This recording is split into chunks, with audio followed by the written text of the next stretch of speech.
వారం మన guest the best police officer.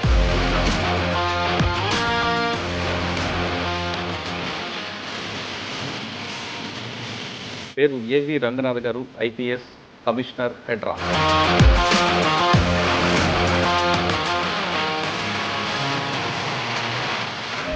హైడ్రీమలో crime diary starting first interview ఇది. ఇప్పుడు 480 తర్వాత మళ్ళీ మీ ఇంటర్వ్యూ వస్తుంది. మీ ఐ డ్రీమ్స్ మొదటి ఇంటర్వ్యూ నాతోటి మొదలెట్టినట్టు ఉంది. సో ఇది దినదినాభివృద్ధి చెందుతూ ఇప్పుడు దాదాపు 482 ఇంటర్వ్యూ అని అంటున్నారు. చాలా సంతోషం సార్. ఒకప్పుడు ఈవీడిఎం ఉన్న సంస్థని హెడ్రాగా మార్చే వెనక ప్రభుత్వం ఉద్దేశం ఏంటి? హైడ్రా అనేది ఇది అంతా కూడా ముఖ్యమంత్రి గారి ఆలోచన, రేవంత్ రెడ్డి గారి ఆలోచన అనమాట. ఎఫెక్టివ్గా చెక్ చేయాలి. ఎంక్రోచ్మెంట్ రేపు చేయాలంటే కనుక భయపడాలి. రేపు ఒకటి ఏంటంటే ఈజీగా వచ్చేసి చెరువులు ఆక్రమించేసుకోవటం, లేకపోతే పార్కులు ఆక్రమించుకోవటం. హెచ్ఎండీలో వేల ఎకరాల భూములు ఇప్పుడు ఆల్రెడీ కబ్జా అయిపోయి చాలా మంది చేతిలో ఉంటాయి. బడాబాబులను టార్గెట్ అన్నారు. ఇక్కడ మీకు అన్ని రాజకీయ పార్టీలు శత్రులు అవుతారు. ఫస్ట్ ఏంటంటే సిస్టమ్ మీద నమ్మకం వస్తే కనుక పబ్లిక్ అంతా మనతో ఉంటారు. ఆ నమ్మకం తీసుకొచ్చేదాన్ని. నల్గొండ జిల్లా ఎస్పీ 4 సంవత్సరాలు, అక్కడే డిఐజీ. అక్కడ వెళ్ళిన తర్వాత మీకు మెయిన్ ఛాలెంజ్ చేయవచ్చు. 9 గ్యాంగ్స్ ఉండేవి.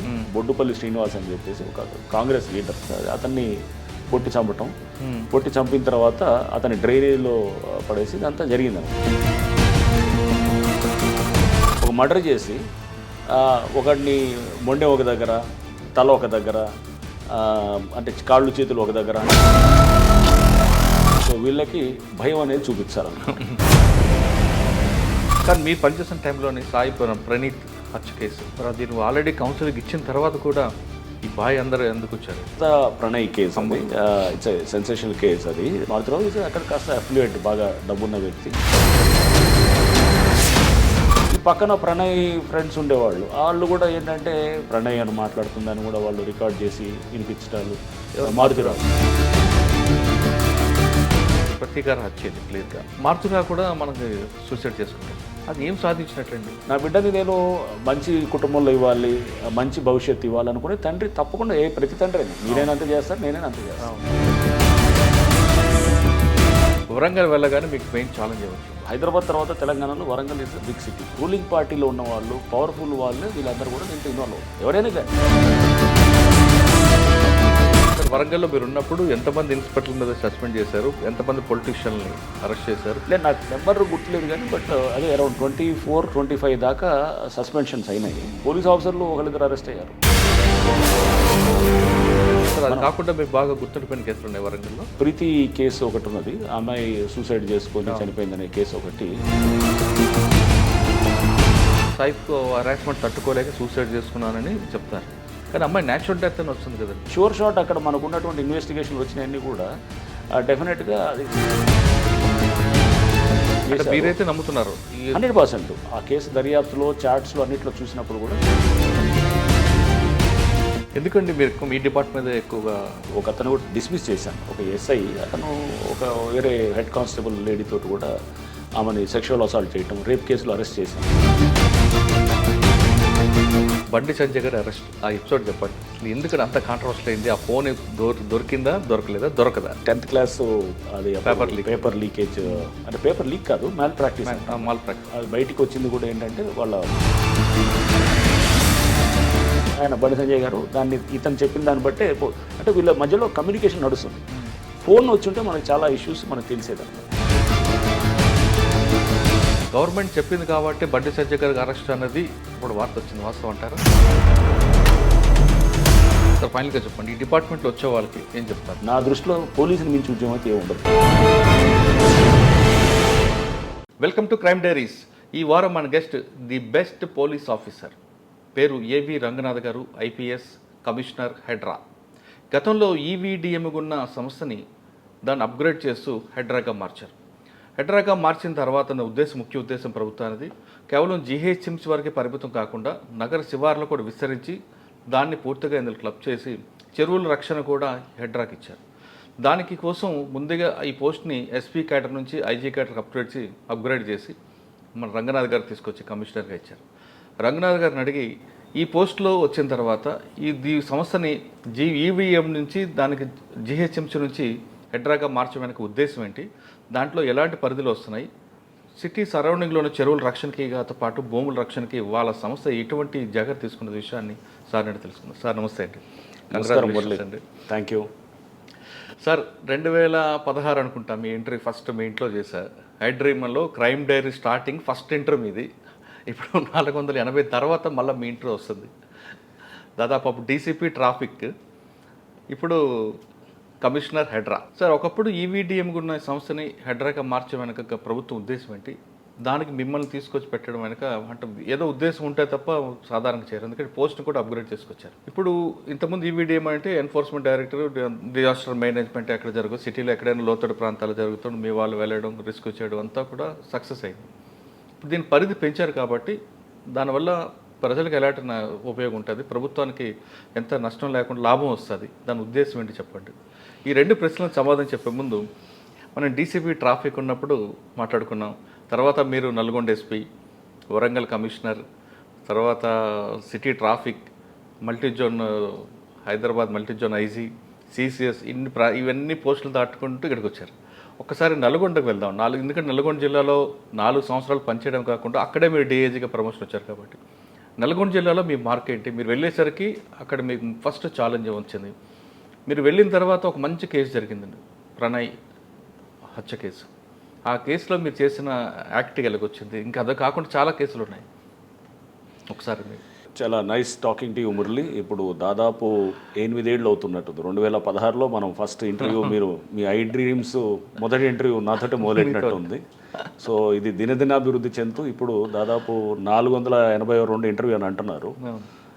చాలా సంతోషం. మళ్ళీ 482 ఈ దీని తర్వాత, అంటే ఇన్ని ఇంటర్వ్యూస్ తర్వాత మళ్ళీ నేను మాట్లాడడం, జాయిన్ అవ్వడం. Yeah right. అండ్ మీతోటి నాకు ఎప్పటి నుంచో తెలిసింది, టీవీ9లో ఉన్నప్పటి నుంచి, అంతకుముందు నుంచి కూడా, లాస్ట్ అంటే ఎర్లీ 2000s నుంచి కూడా మీరు యాక్చువల్గా sir additional SP Kakinada, Markapur కూడా.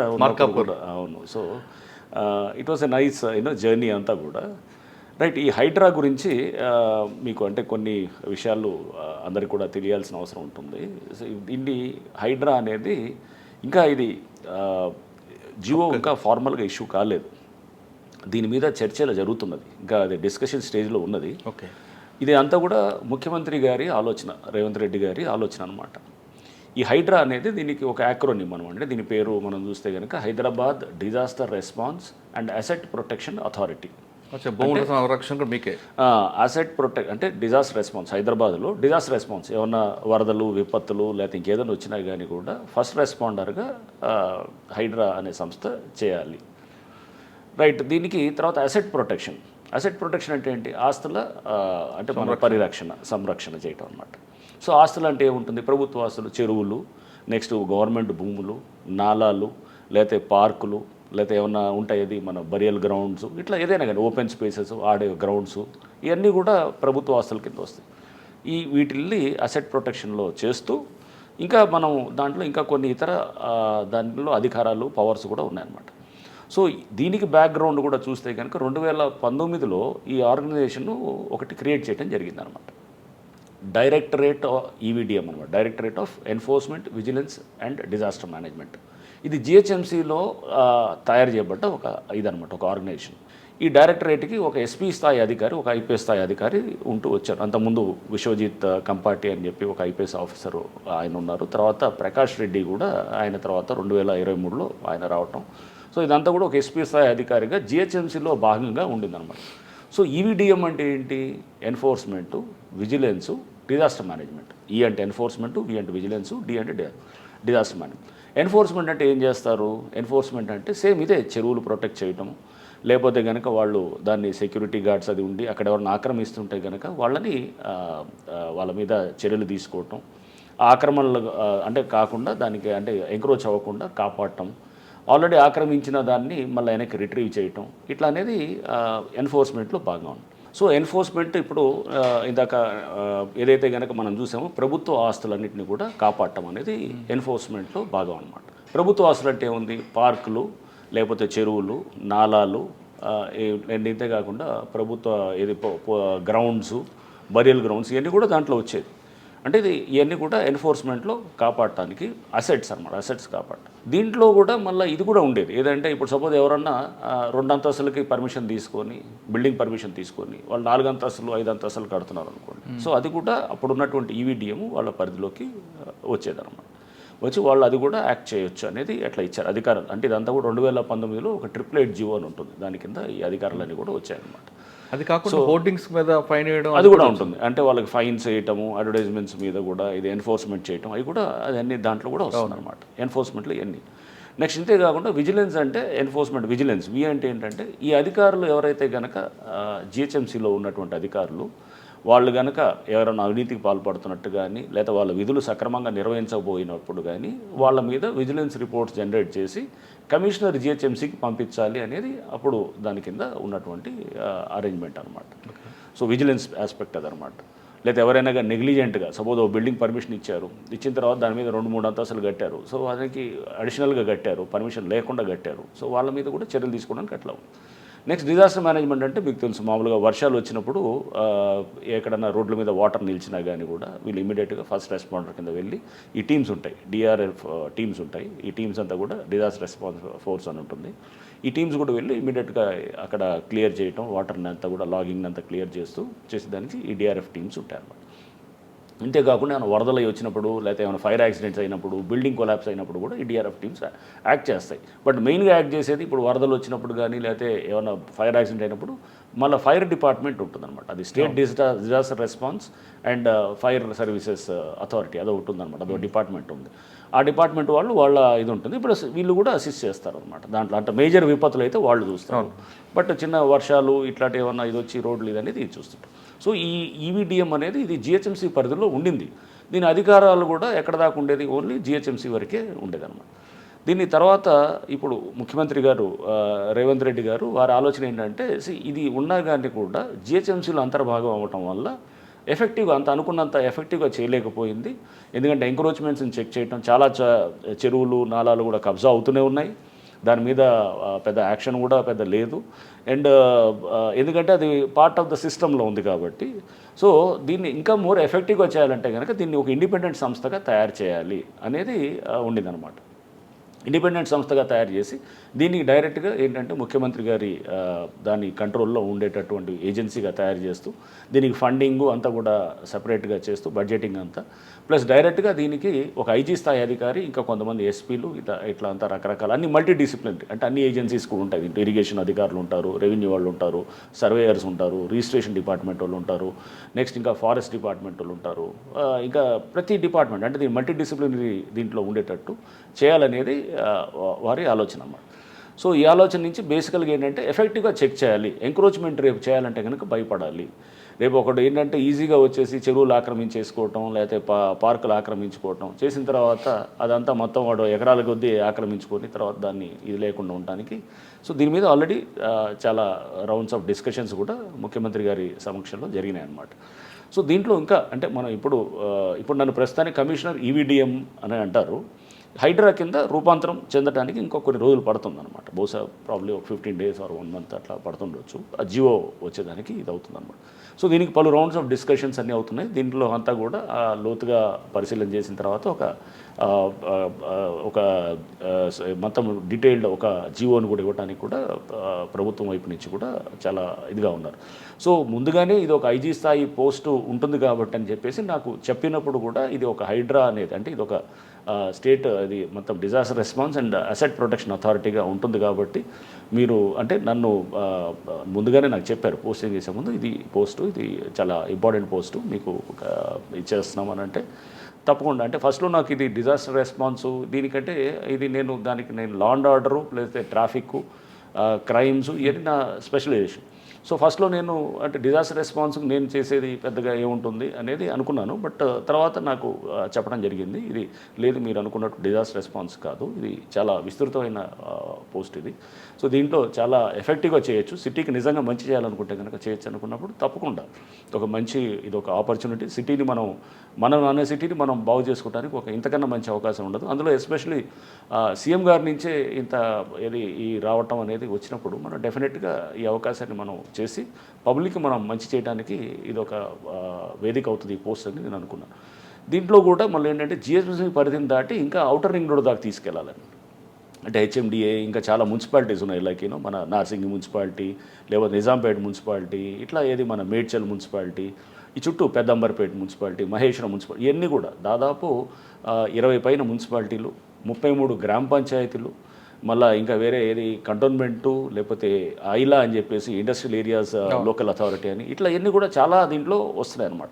వచ్చేసి ఇప్పుడు ఉన్నటువంటి జిహెచ్ఎంసీ పరిధి 650 చదరపు కిలోమీటర్లు అయితే దీన్ని ఇప్పుడు 2050 చదరపు కిలోమీటర్లు కంటే దాదాపు 3 రెట్లు పెరుగుతుంది అనమాట దీని పరిధి. పెరిగి దీన్ని అంటే విస్తృతమైన ఇది అధికారాలు ఇచ్చి ఎఫెక్టివ్గా చేయాలనేది ఉంది. సో ఇది ఇంకా చర్చల స్టేజ్లో జరుగుతుంది అనమాట. చర్చల స్టేజ్ జరుగుతుంది. ముఖ్యమంత్రి గారు అయితే చాలా స్పష్టంగా ఉన్నారు, రేపు ఎంక్రోచ్మెంట్లు చేయాలన్నా ఆల్రెడీ, లేకపోతే ఎవడన్నా ఇది చేయాలంటే కనుక రేపు అతనికి భయపడే పరిస్థితి ఉండాలి అనేది ఫస్ట్ వరి. రేపు ఎంక్రోచ్ చేయాలంటే ఎవడన్నా గవర్నమెంట్ భూములు ఆక్రమించుకోవాలంటే రేపు అతనికి చట్టపరంగా మనం అతన్ని నివారించేటట్టు ఉండాలి. రేపు ఆ భయం అనేది చేసేవాళ్ళు అట్లాంటి ఎవరైతే చట్టాన్ని చేతులు తీసుకునే వాళ్ళకి ఉండాలి. రెండోది, ఆల్రెడీ ఎంక్రోచ్ చేసిన వాళ్ళు ఎవరు ఉంటే కనుక వాళ్ళని కూడా మనం ఏంటంటే వాళ్ళని చూసి మనం ఎక్కడెక్కడ చేసినారో అక్కడ చెరువులు, ఎస్పెషల్లీ చెరువులు కాపాడుకోవడం.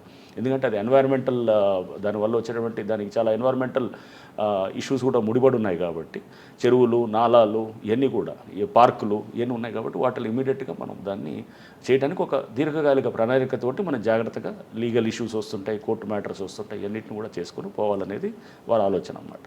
సో దానికి తగ్గట్టుగా ఎఫెక్టివ్గా నన్ను ఎంచుకోవటం అనేది తప్పకుండా నేను ఇది ఒక మంచి అవకాశంగా, అట్లానే నా ఎబిలిటీస్ని ప్రభుత్వం గుర్తించినట్టుగా నేను ఫీల్ అవుతున్నాను. డెఫినెట్గా ఏంటంటే ఇంత మంచి అవకాశం వచ్చినప్పుడు సమాజానికి చేయడానికి నా వైపు నుంచి సాయశక్తిలో నేను చేయడానికే ప్రయత్నం చేస్తాను, ఎఫెక్టివ్గా చేస్తాను. రేపు ఎవరైనా కానీ ఆల్రెడీ నేను చెప్పాను, చిన్న చిన్న వాళ్ళ మీద పోయేదానికన్నా పెద్దవాళ్ళు, షార్క్స్ ఉంటారు, ల్యాండ్ షార్క్స్ ఉంటారు, ల్యాండ్ గ్రాబర్స్ ఉంటారు, వాళ్ళని పెద్దవాళ్ళతోటి ముందు మనం టార్గెట్ చేస్తే కనుక వ్యవస్థ అనే దాని మీద నమ్మకం వస్తుంది అనమాట ఫస్ట్. అంతేగాని చిన్న వాళ్ళ మీద ఏదో నాలాసులు ఆక్యుపై చేశారని ఏదో మామూలుగా ఉంటారు, 50 గజాలు 60 గజాలు ఆక్యుపై చేసినోడు, షెడ్ కట్టుకున్నాడు, పేదోళ్ళు, వాళ్ళ మీద పోతే కనుక అలా కాదు. చాలామంది బడాబాబులు ఉన్నారు, వాళ్ళందరూ కూడా ముందు ఆ లిస్టు తీసి అసలు ఎక్కడ ఉన్నాయి ముందు, అంటే డేటాబేస్ కూడా చాలా సరిగ్గా లేదు. డేటాబేస్ చాలా పనిచేయాల్సి ఉందన్నమాట. నువ్వు రాగానే ఇమీడియట్గా వెళ్ళి ఏదో కొలగొడతామని ఎక్స్పెక్ట్ చేయడం కూడా కరెక్ట్ కాదు. సో దీనికి చాలా హోంవర్క్ చేయాల్సి వస్తుంది. చాలా మీటింగ్స్ పెట్టి లేక్స్ మీద మీటింగ్ పెట్టాను ఆల్రెడీ. అంటే వచ్చి 15 రోజుల్లో కూడా చాలా మీటింగ్స్ అరేంజ్ చేస్తున్నాం. మన సిటీ ప్లానర్స్తో మీటింగ్ పెడుతున్నాము, పెట్టేసి నెక్స్ట్ ఇంకా చెరువుల వైపు ఫైళ్ళు మెయింటైన్ చేయాలని చూస్తున్నాం. ఈ చెరువు వైజ్గా, అంటే మనకి ఎట్లయితే పోలీస్ స్టేషన్లో కేసు వైజ్గా ఉంటుందో ఇక్కడ ఈ చెరువు వైజ్ ఫైల్ ఉండాలన్నమాట. అసలు ఎక్కడ ఉంది ఎఫ్టీఎల్, ఫుల్ ట్యాంక్ లెవెల్, అంటే నీళ్లు ఫుల్గా వస్తాయి కనుక ఎక్కడ ఉంటుంది water. And next buffer zone, అంటే కొంచెం ఇంకా ఎఫ్టీఎల్ దాటిన తర్వాత బఫర్ జోన్ ఉంటుంది. సో ఈ ఎఫ్టీఎల్లో యాక్చువల్గా ఏది కట్టకూడదు, ఎఫ్టీఎల్లో కానీ బఫర్ జోన్లో కానీ ఏం కట్టకూడదు. బట్ చాలా చోట్ల ఎఫ్టీఎల్ కాదు, చెరువులో పూర్తి చేసిన పరిస్థితులు ఉన్నాయి, నాలాలు పూర్తి. సో చాలా పెద్ద ఇది ఉంటుంది దీంట్లో, ఎందుకంటే చాలా కోర్టు లిటిగేషన్స్ కూడా ఉంటాయి. సో అందుకు చాలా స్ట్రాంగ్ లీగల్ టీం పెట్టాలి, చాలా కన్విక్షన్ తోటి పనిచేసేవాళ్ళు. అంటే రేపు చాలా అంటే ఇది మన సమాజాన్ని బాగు చేసుకోవడానికి మనం ఇంతకన్నా మంచి అవకాశం ఉండదు అనుకునేటటువంటి వాళ్ళతోటి హైదరాబాద్ని వల్ల మనం జాగ్రత్తగా చేసుకోవాలి. లేదా ముందు ఏమవుతుందంటే ఈ నాలాలు ఇవన్నీ పోవటం, ఆక్రమించుకోవటంతో మనకి అంత వరదలు వస్తాయి కనుక మనం చూసాం, చిన్నపాటి వర్షం వచ్చినా కానీ కూడా మొత్తం ఇది జరుగుతుందన్నమాట. ఇది మొత్తం వాటర్ లాగింగ్ అయిపోతుంది. చెరువులు లేవు, నీళ్లు పోవడానికి చెరువులు అన్నీ పూడ్చిపోయినాయి. నెక్స్ట్ ఎటు పోవాలి, నీళ్ళంతా మన హైదరాబాద్ సిటీలో నిలుస్తాయి అన్నమాట. సింపుల్. అంటే ఇప్పుడు చేయాల్సింది కూడా దీంట్లో పెద్ద మనం అంటే మేము ఏదో దీన్ని మొత్తం రూపురేఖలు మార్చేస్తాం హైదరాబాద్ అనేది నేను అంత ప్రగల్భాలు ఏం మాట్లాడను. సింపుల్ థింగ్స్ చేయాల్సినవి కొన్ని ఉన్నాయి. సింపుల్ థింగ్స్ ఏం చేయొచ్చు, వర్షం పడ్డప్పుడు మేము ఉదాహరణకు కొన్ని వర్షం పడటానికి గుంతలు ఉంటాయి, ఏది మన క్యాచ్ పిట్స్ అంటాం. వచ్చిన ఫస్ట్ 4-5 రోజులు క్యాచ్ పిట్స్ ఇన్స్పెక్ట్ చేసాం. ఆ క్యాచ్ పిట్స్లో అంతా మట్టి నిలిచిపోయింది అనమాట, మట్టిని పూడ్చిపోయింది మొత్తం. క్యాచ్ పిట్స్ అంతా మట్టితోటి ఉంది. లైక్ పెద్ద water logging points like Madhapur junction, లేకపోతే బయోడైవర్సిటీ జంక్షను, పెద్ద జంక్షన్స్లో ఎక్కడైతే నీళ్ళు ఎప్పుడు నిలుస్తాయో అక్కడ పూర్తిగా మట్టితోటి నిలిచిపోయినాయి అనమాట. నిలిచిపోయి పైప్ లైన్స్, అంటే ఒక క్యాచ్ పిట్ నుంచి ఇంకో క్యాచ్ పిట్, ఇక్కడ వాటర్ తింటే ఇప్పుడు దాంట్లో వెళ్తుంది అంతా కూడా డ్రైన్ అవుట్ అవుతుంది. అక్కడి నుంచి ఇంకో వెళ్ళాలంటే కూడా ఇంకో పైప్ ఆ పైప్ కూడా మొత్తం పూడ్చిపోయింది అనమాట సిల్ట్ తోటి. అంటే వచ్చిన మట్టితోటి పూడ్చిపోయి ఆ పేపరు చెదారం అంతా వచ్చి మొత్తం దాంతో పూడ్చేస్తుంది. అప్పుడు పడ్డ వాటర్ ఎంత అవుతుంది వెళ్ళటానికి, మెల్లిగా వెళ్తుంటుంది. ఇప్పుడు బాత్రూంలో ఎట్లా ఉంటుంది, మనం కనుక చెత్త అంతా ఉందనుకోండి, ఏది మన డ్రైన్ అవుట్ అయ్యే దగ్గర అక్కడ ఇది ఉంటే కనుక న్యాచురల్గా 10 నిమిషాలు పడుతుంది అనుకోండి, అదే దాన్ని అంతా క్లీన్ చేస్తే నిమిషాలు వెళ్ళిపోతుంది. సేమ్ లాజిక్ అనమాట. ఇక్కడ కూడా మనం ఈ మట్టిని గంతగా క్లీన్ చేస్తే గంటలో వెళ్ళే వాటర్ 10 నిమిషాల్లో తీసేయచ్చు. ట్రాఫిక్ జామ్ని 50 నిమిషాలు తగ్గించినట్టే కదా. సో నేను ట్రాఫిక్లో కూడా 4.5 ఏళ్ళు పనిచేసే కాబట్టి నాకు తెలిసి ఎంత ఎఫెక్ట్ ఉంటుందని. అప్పుడు నేను చెక్ చేసేవాడిని, వెళ్ళి ఈ క్యాచ్ బిట్లని చెక్ చేస్తుండేవాడిని. చెక్ చేసి అప్పుడు క్వశ్చన్ చేసేవాడు ఇలా మున్సిపాలిటీస్ వాళ్ళని అప్పుడు అనేది. సో అంటే దీన్ని చిన్న చిన్న మనం పెద్ద పైప్ లైన్లు మార్చేసి నాలాలంతా మనం పెద్ద వైడైన్ చేసేసి పెద్ద చేసేదానికన్నా ముందు మన చేతిలో ఉన్న చిన్న చిన్న వాటిని కరెక్ట్ చేస్తే కనుక పని చేయించాలి. అక్కడ ఫస్ట్ అక్కడ ఉన్నటువంటి సిల్ట్ తీసే వాళ్ళతో పని చేయించాలి. అక్కడ ఇచ్చినటువంటి కాంట్రాక్టర్స్ ఎవరైతే ఉన్నారో వాళ్ళు పని చేయాలి. వాళ్ళు టెండర్ డాక్యుమెంట్స్ కూడా చూసినప్పుడు వాళ్ళు క్లియర్గా సిల్ట్ తీయాలని ఉంది. మరి ఎందుకు తీయట్లేదు అంటే పని చేయించట్లేదు. వాళ్ళతో పని చేయిస్తే కనుక ముందు సగం ప్రాబ్లమ్ సాల్వ్ అవుతాయి అన్నమాట. సో ఈ చిన్న చిన్న వాటిల్ని ముందు మనం చేస్తూ బాధ్యత పెంచాలన్నమాట. సో ముఖ్యమంత్రి గారి ఆలోచన కూడా ఏంటంటే అకౌంటబిలిటీ మనం ఫిక్స్ చేసేటట్టు చేయాలని. డెఫినెట్గా ఇప్పుడు సపోజ్ ఒక ఎంక్రోచ్మెంట్ వచ్చిందనుకోండి, అక్కడున్న అధికారి ఏం చేస్తున్నాడు, అతను ఎందుకు బాధ్యత చేయకూడదు? న్యాచురల్ రేపు అతను బాధ్యత అవుతాడు. నీ ఆ ఏరియాలో ఉన్న అతను ఎంక్రోచ్మెంట్ కట్టి ఒక ఓసీ తీసుకొస్తారు, 2 అంతస్తులు కట్టి 5 అంతస్తులు కడతాడు దాన్ని, మరి అతను బాధ్యతే కదా. తెలిసినప్పుడు కూలగొట్టాలి కదా. ఎందుకు కూలగొట్టలేదు అంటే చూసి చూడనట్టు ఎందుకు పోతున్నావు? డెఫినెట్గా అది నెగ్లిజెన్స్ అని ఉండాలి, అది కన్నైవెన్స్ అని ఉండాలి. అట్లనే తీసుకుంటాను. సో ఇవన్నీ కూడా అంటే విజిలెన్స్ యాంగిల్లో కూడా పవర్స్ ఇవ్వాలనేది కూడా ఉంది. ఆల్రెడీ ఉన్నాయి, ఈవీడిఎంలో ఆ పవర్స్ ఉన్నాయి. దాన్ని ఇంకా స్ట్రాంగ్గా ఇవ్వాలనేది సీఎం గారి ఆలోచన.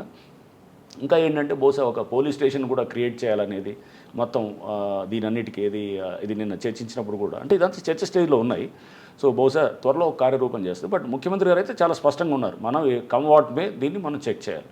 ఈ గ్రాబింగ్లు, ఈ ఎంక్రోచ్మెంట్స్ ఇదంతా చెక్ చేయకపోతే హైదరాబాద్ ముందు కూడా మనం చూసాం. మనం బాంబే వర్షాలు వస్తే ఎట్లా అయింది, బెంగళూరు వస్తే ఎట్లా అయింది, ఇదంతా ఆ పరిస్థితి వచ్చేసి రేపు మొత్తానికి ఇక్కడ వ్యవస్థలన్నీ మొత్తం ఇదైపోయి సిటీ అంతా అతలాకుతలం అయిపోయి ఆ పరిస్థితి రాకూడదు. ఎందుకంటే ఇప్పుడు మనం ఇంకా ఆల్ ద మోర్ ఇప్పుడు అవసరం గ్రీన్ హౌస్ ఎఫెక్ట్ తోటి, గ్లోబల్ వార్మింగ్ తోటి, దీంతో వర్షాలు కూడా మనకి చాలా క్లైమాటిక్ ప్యాటర్న్స్ చాలా చేంజ్ అయిపోయి క్లైమాటిక్ ప్యాటర్న్స్ చేంజ్ అవడంతో ఇప్పుడు మనకి ఇంటెన్సిటీ ఆఫ్ ప్రెసిపిటేషన్ సడన్గా పెరిగిపోతుంది. ఇప్పుడు 10 సెంటీమీటర్స్ వస్తున్నాయి అన్నమాట. హైదరాబాద్ 2 సెంటీమీటర్స్ 3 సెంటీమీటర్స్ తీసుకోవడానికి ఉండేటటువంటిది ఇంతకుముందు మనకి ఏంటంటే ఒక స్లో అంటే మామూలు చాలా స్టడీ రెయిన్ఫాల్ ఉండేదానికి ఇప్పుడు ఇంటెన్సివ్ ప్రెసిపిటేషన్ అన్నమాట. సడన్గా ఒక గంటలో పడిపోద్దాం. పడ్డప్పుడు ఆల్ ద మోర్ చాలా మన దగ్గర ఈ సిస్టమ్స్ కొంచెం జాగ్రత్తగా ఉండాలన్నమాట. అంటే ఇది దీనికి సంబంధించి చెరువుల్లోకి నీళ్ళు వెళ్ళి నిలిచేటటువంటి పరిస్థితి ఉండాలి, నాలాసు తీయాలి. సో తీసేటప్పుడు ముందు మనము చాలా జాగ్రత్తగా ఒక స్ట్రాటజీ ప్రకారం చేయాలి. ఊరిని ఏదో తొందరపడి మనం ఏదో చేయటం అనేది కాకుండా చాలా ఒక స్పష్టమైన కార్యాచరణతో పోవాలి. సార్ మీరు జిహెచ్ఎంసీ వరకు ఓకే, ఇప్పుడు హెచ్ఎండిఏ కూడా క్లబ్ అవుతుంది. హెచ్ఎండిఏలో 1000 ఎకరాల భూములు ఇప్పుడు ఆల్రెడీ కబ్జా అయిపోయి చాలామంది చేతిలో ఉన్నాయి. కోట్లాది రూపాయల ప్రభుత్వ ధనం అంతా వాళ్ళ చేతిలో ఉంది. ఇక్కడ మీకు నాలా మీరు అన్నారు ఇందాక, నాలా కబ్జా చేసిన వాళ్ళు కాకుండా బడాబాబులను టార్గెట్ అన్నారు. ప్రభుత్వం కూడా మంచి ఆలోచన అది. ఇక్కడ మీకు అన్ని రాజకీయ పార్టీలు శత్రువులు అవుతారు, అధికారంలో ఉన్న వాళ్ళు అవుతారు, ప్రతిపక్షం అందరూ కూడా శత్రువులు అవుతారు. ఆల్రెడీ మీరు ఇంకొక టాపిక్ తీసుకొచ్చారు, చెరువులు లింక్ సిస్టమ్ ఎప్పుడో కట్ అయిపోయింది. మనకి బఫర్ జోను కొలాప్స్ అయిపోయింది. ట్యాంక్ మీరు చెప్పారే ఇప్పుడు ఎఫ్టీఎల్, ఆ ఎఫ్టీఎల్ పిల్లర్స్ కూడా మార్చేసే సిస్టమ్ తీసుకొచ్చారు. దీని అంతటికి కారణం రాజకీయ నాయకులు, బడాబాబులే కాకుండా సరౌండింగ్లో ఉన్న డిపార్ట్మెంట్ వాళ్ళ హస్తంతోనే జరిగిందనేది వార్తుంది. మీరు ఇప్పుడు ఇంటర్నల్గా ఉన్న శత్రువులతో పాటు అవుట్ సైడ్ శత్రువుని ఎలా ఎదుర్కొంటారు? లేదు చాలా ఇది డెఫినెట్గా ఎక్కడైనా కానీ కూడా మనం కొన్ని వెస్టెడ్ ఇంట్రెస్ట్ని టేక్ ఆన్ చేస్తున్నప్పుడు ఎవరైనా ఇప్పుడు దీంట్లో మీరు అన్నట్టు 100%. ఎందుకంటే చాలామంది తోటి శత్రుత్వం వస్తుంది అనమాట. ఎందుకంటే చాలామంది వెస్టర్న్ ఇంట్రెస్ట్లు, చాలా పవర్ఫుల్ ఇంట్రెస్ట్లు ఉన్న వాళ్ళు ఉంటారు.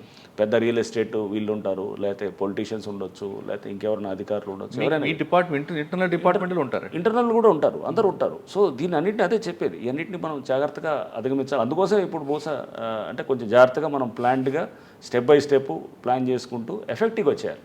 సో ఎఫెక్టివ్గా చేసేటప్పుడు మనం ఏమీ లేదు, ఫస్ట్ వీళ్ళని టార్గెట్ చేసి మన మెయిన్ ఫెలోస్ని, వాళ్ళని ల్యాండ్ మాఫియా ఉండేవాళ్ళు, మెయిన్ పెద్ద గేటెడ్ కమ్యూనిటీసో లేదా పెద్ద పెద్ద బిల్డింగ్స్ వచ్చినాయనుకోండి, వాళ్ళని జాగ్రత్తగా హ్యాండిల్ చేసి మనం చేయగలిగితే కనుక నమ్మకం రావాలి. ఫస్ట్ ఏంటంటే సిస్టమ్ మీద నమ్మకం వస్తే కనుక పబ్లిక్ అంతా మనతో ఉంటారు. ఆ నమ్మకం తీసుకొచ్చే దాన్ని దిశగా నేను పనిచేస్తాను ఫస్ట్. అంటే వ్యవస్థని జనరల్గా ఏమనుకుంటారా, ఇవన్నీ ఉందిలే వస్తాయి, ఇట్టటి చాలా మామూలు చూసాము, వస్తాయి మళ్ళీ పోతాయి, ఇదంతా పెద్ద ఏం లేదు, మళ్ళీ ఎవరో వాళ్ళు పెద్దవాళ్ళు వస్తారు, వాళ్ళు చెప్పంగానే వదిలేస్తారు, ఇదంతా నార్మల్గా ఉంటుంది.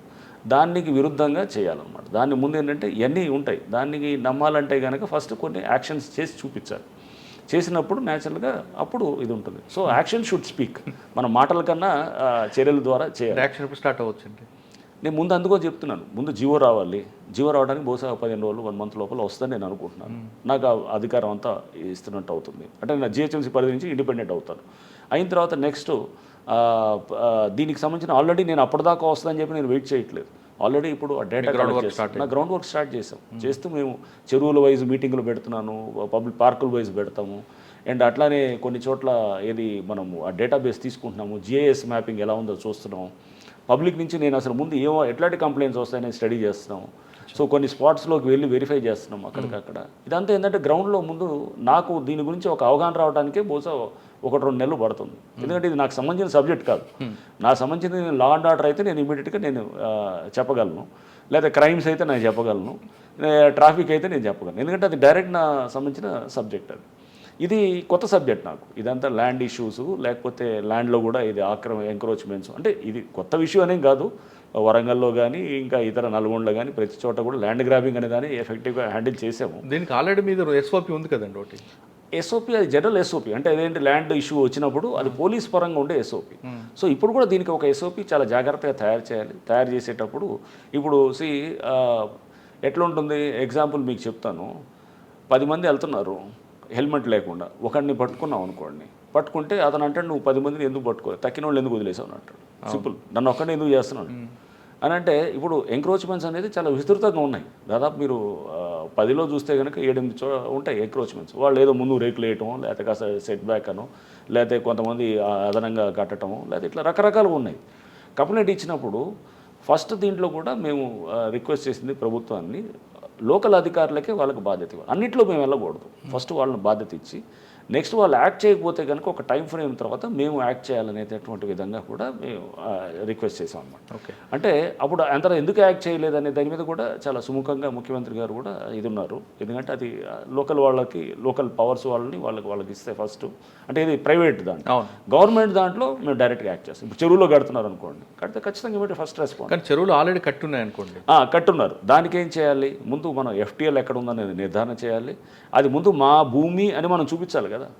FTL పట్టా భూములు కూడా ఉంటాయి, చాలా మందికి పట్టాలు ఉన్న వాళ్ళు ఉంటారు. FTL లోపల ఉన్న వాళ్ళు అపార్ట్మెంట్స్ కట్టిస్తున్నారు, అపార్ట్మెంట్ కట్టింది. అదే నేనేది అక్కడ చూస్తూ కూడా దాన్ని కూడా మనం చాలా జాగ్రత్తగా మనం జడ్జ్ చేయాలి. ఎక్కడైతే గనక మనం అది ఆ చెరువు దాని అన్నింటిని కూడా, అంటే అందుకు ఎన్వైర్మెంటలిస్ట్తో కూడా డీటెయిల్ మీటింగ్ పెట్టుకొని నెక్స్ట్ అక్కడ ఉన్నటువంటి ఇప్పుడు మనం అన్ని ఆ ఏరియాలో ఉన్నటువంటి దాన్ని మనం ఒకసారి చాలా జాగ్రత్తగా అనలైజ్ చేసుకుని ఫ్యాక్టర్స్ అన్ని అపాయింట్మెంట్లు కట్టేస్తున్నాయి, లేకపోతే ఇది ఉన్నది అన్నప్పుడు దీన్ని పీనలైజ్ ఏమైనా చేయాలా, వాళ్ళకి ఎట్లా చేయాలి అని ఇంకా చాలా విస్తృతంగా, చాలా ఇప్పుడు నేను వచ్చి 15 రోజులు అవుతుంది.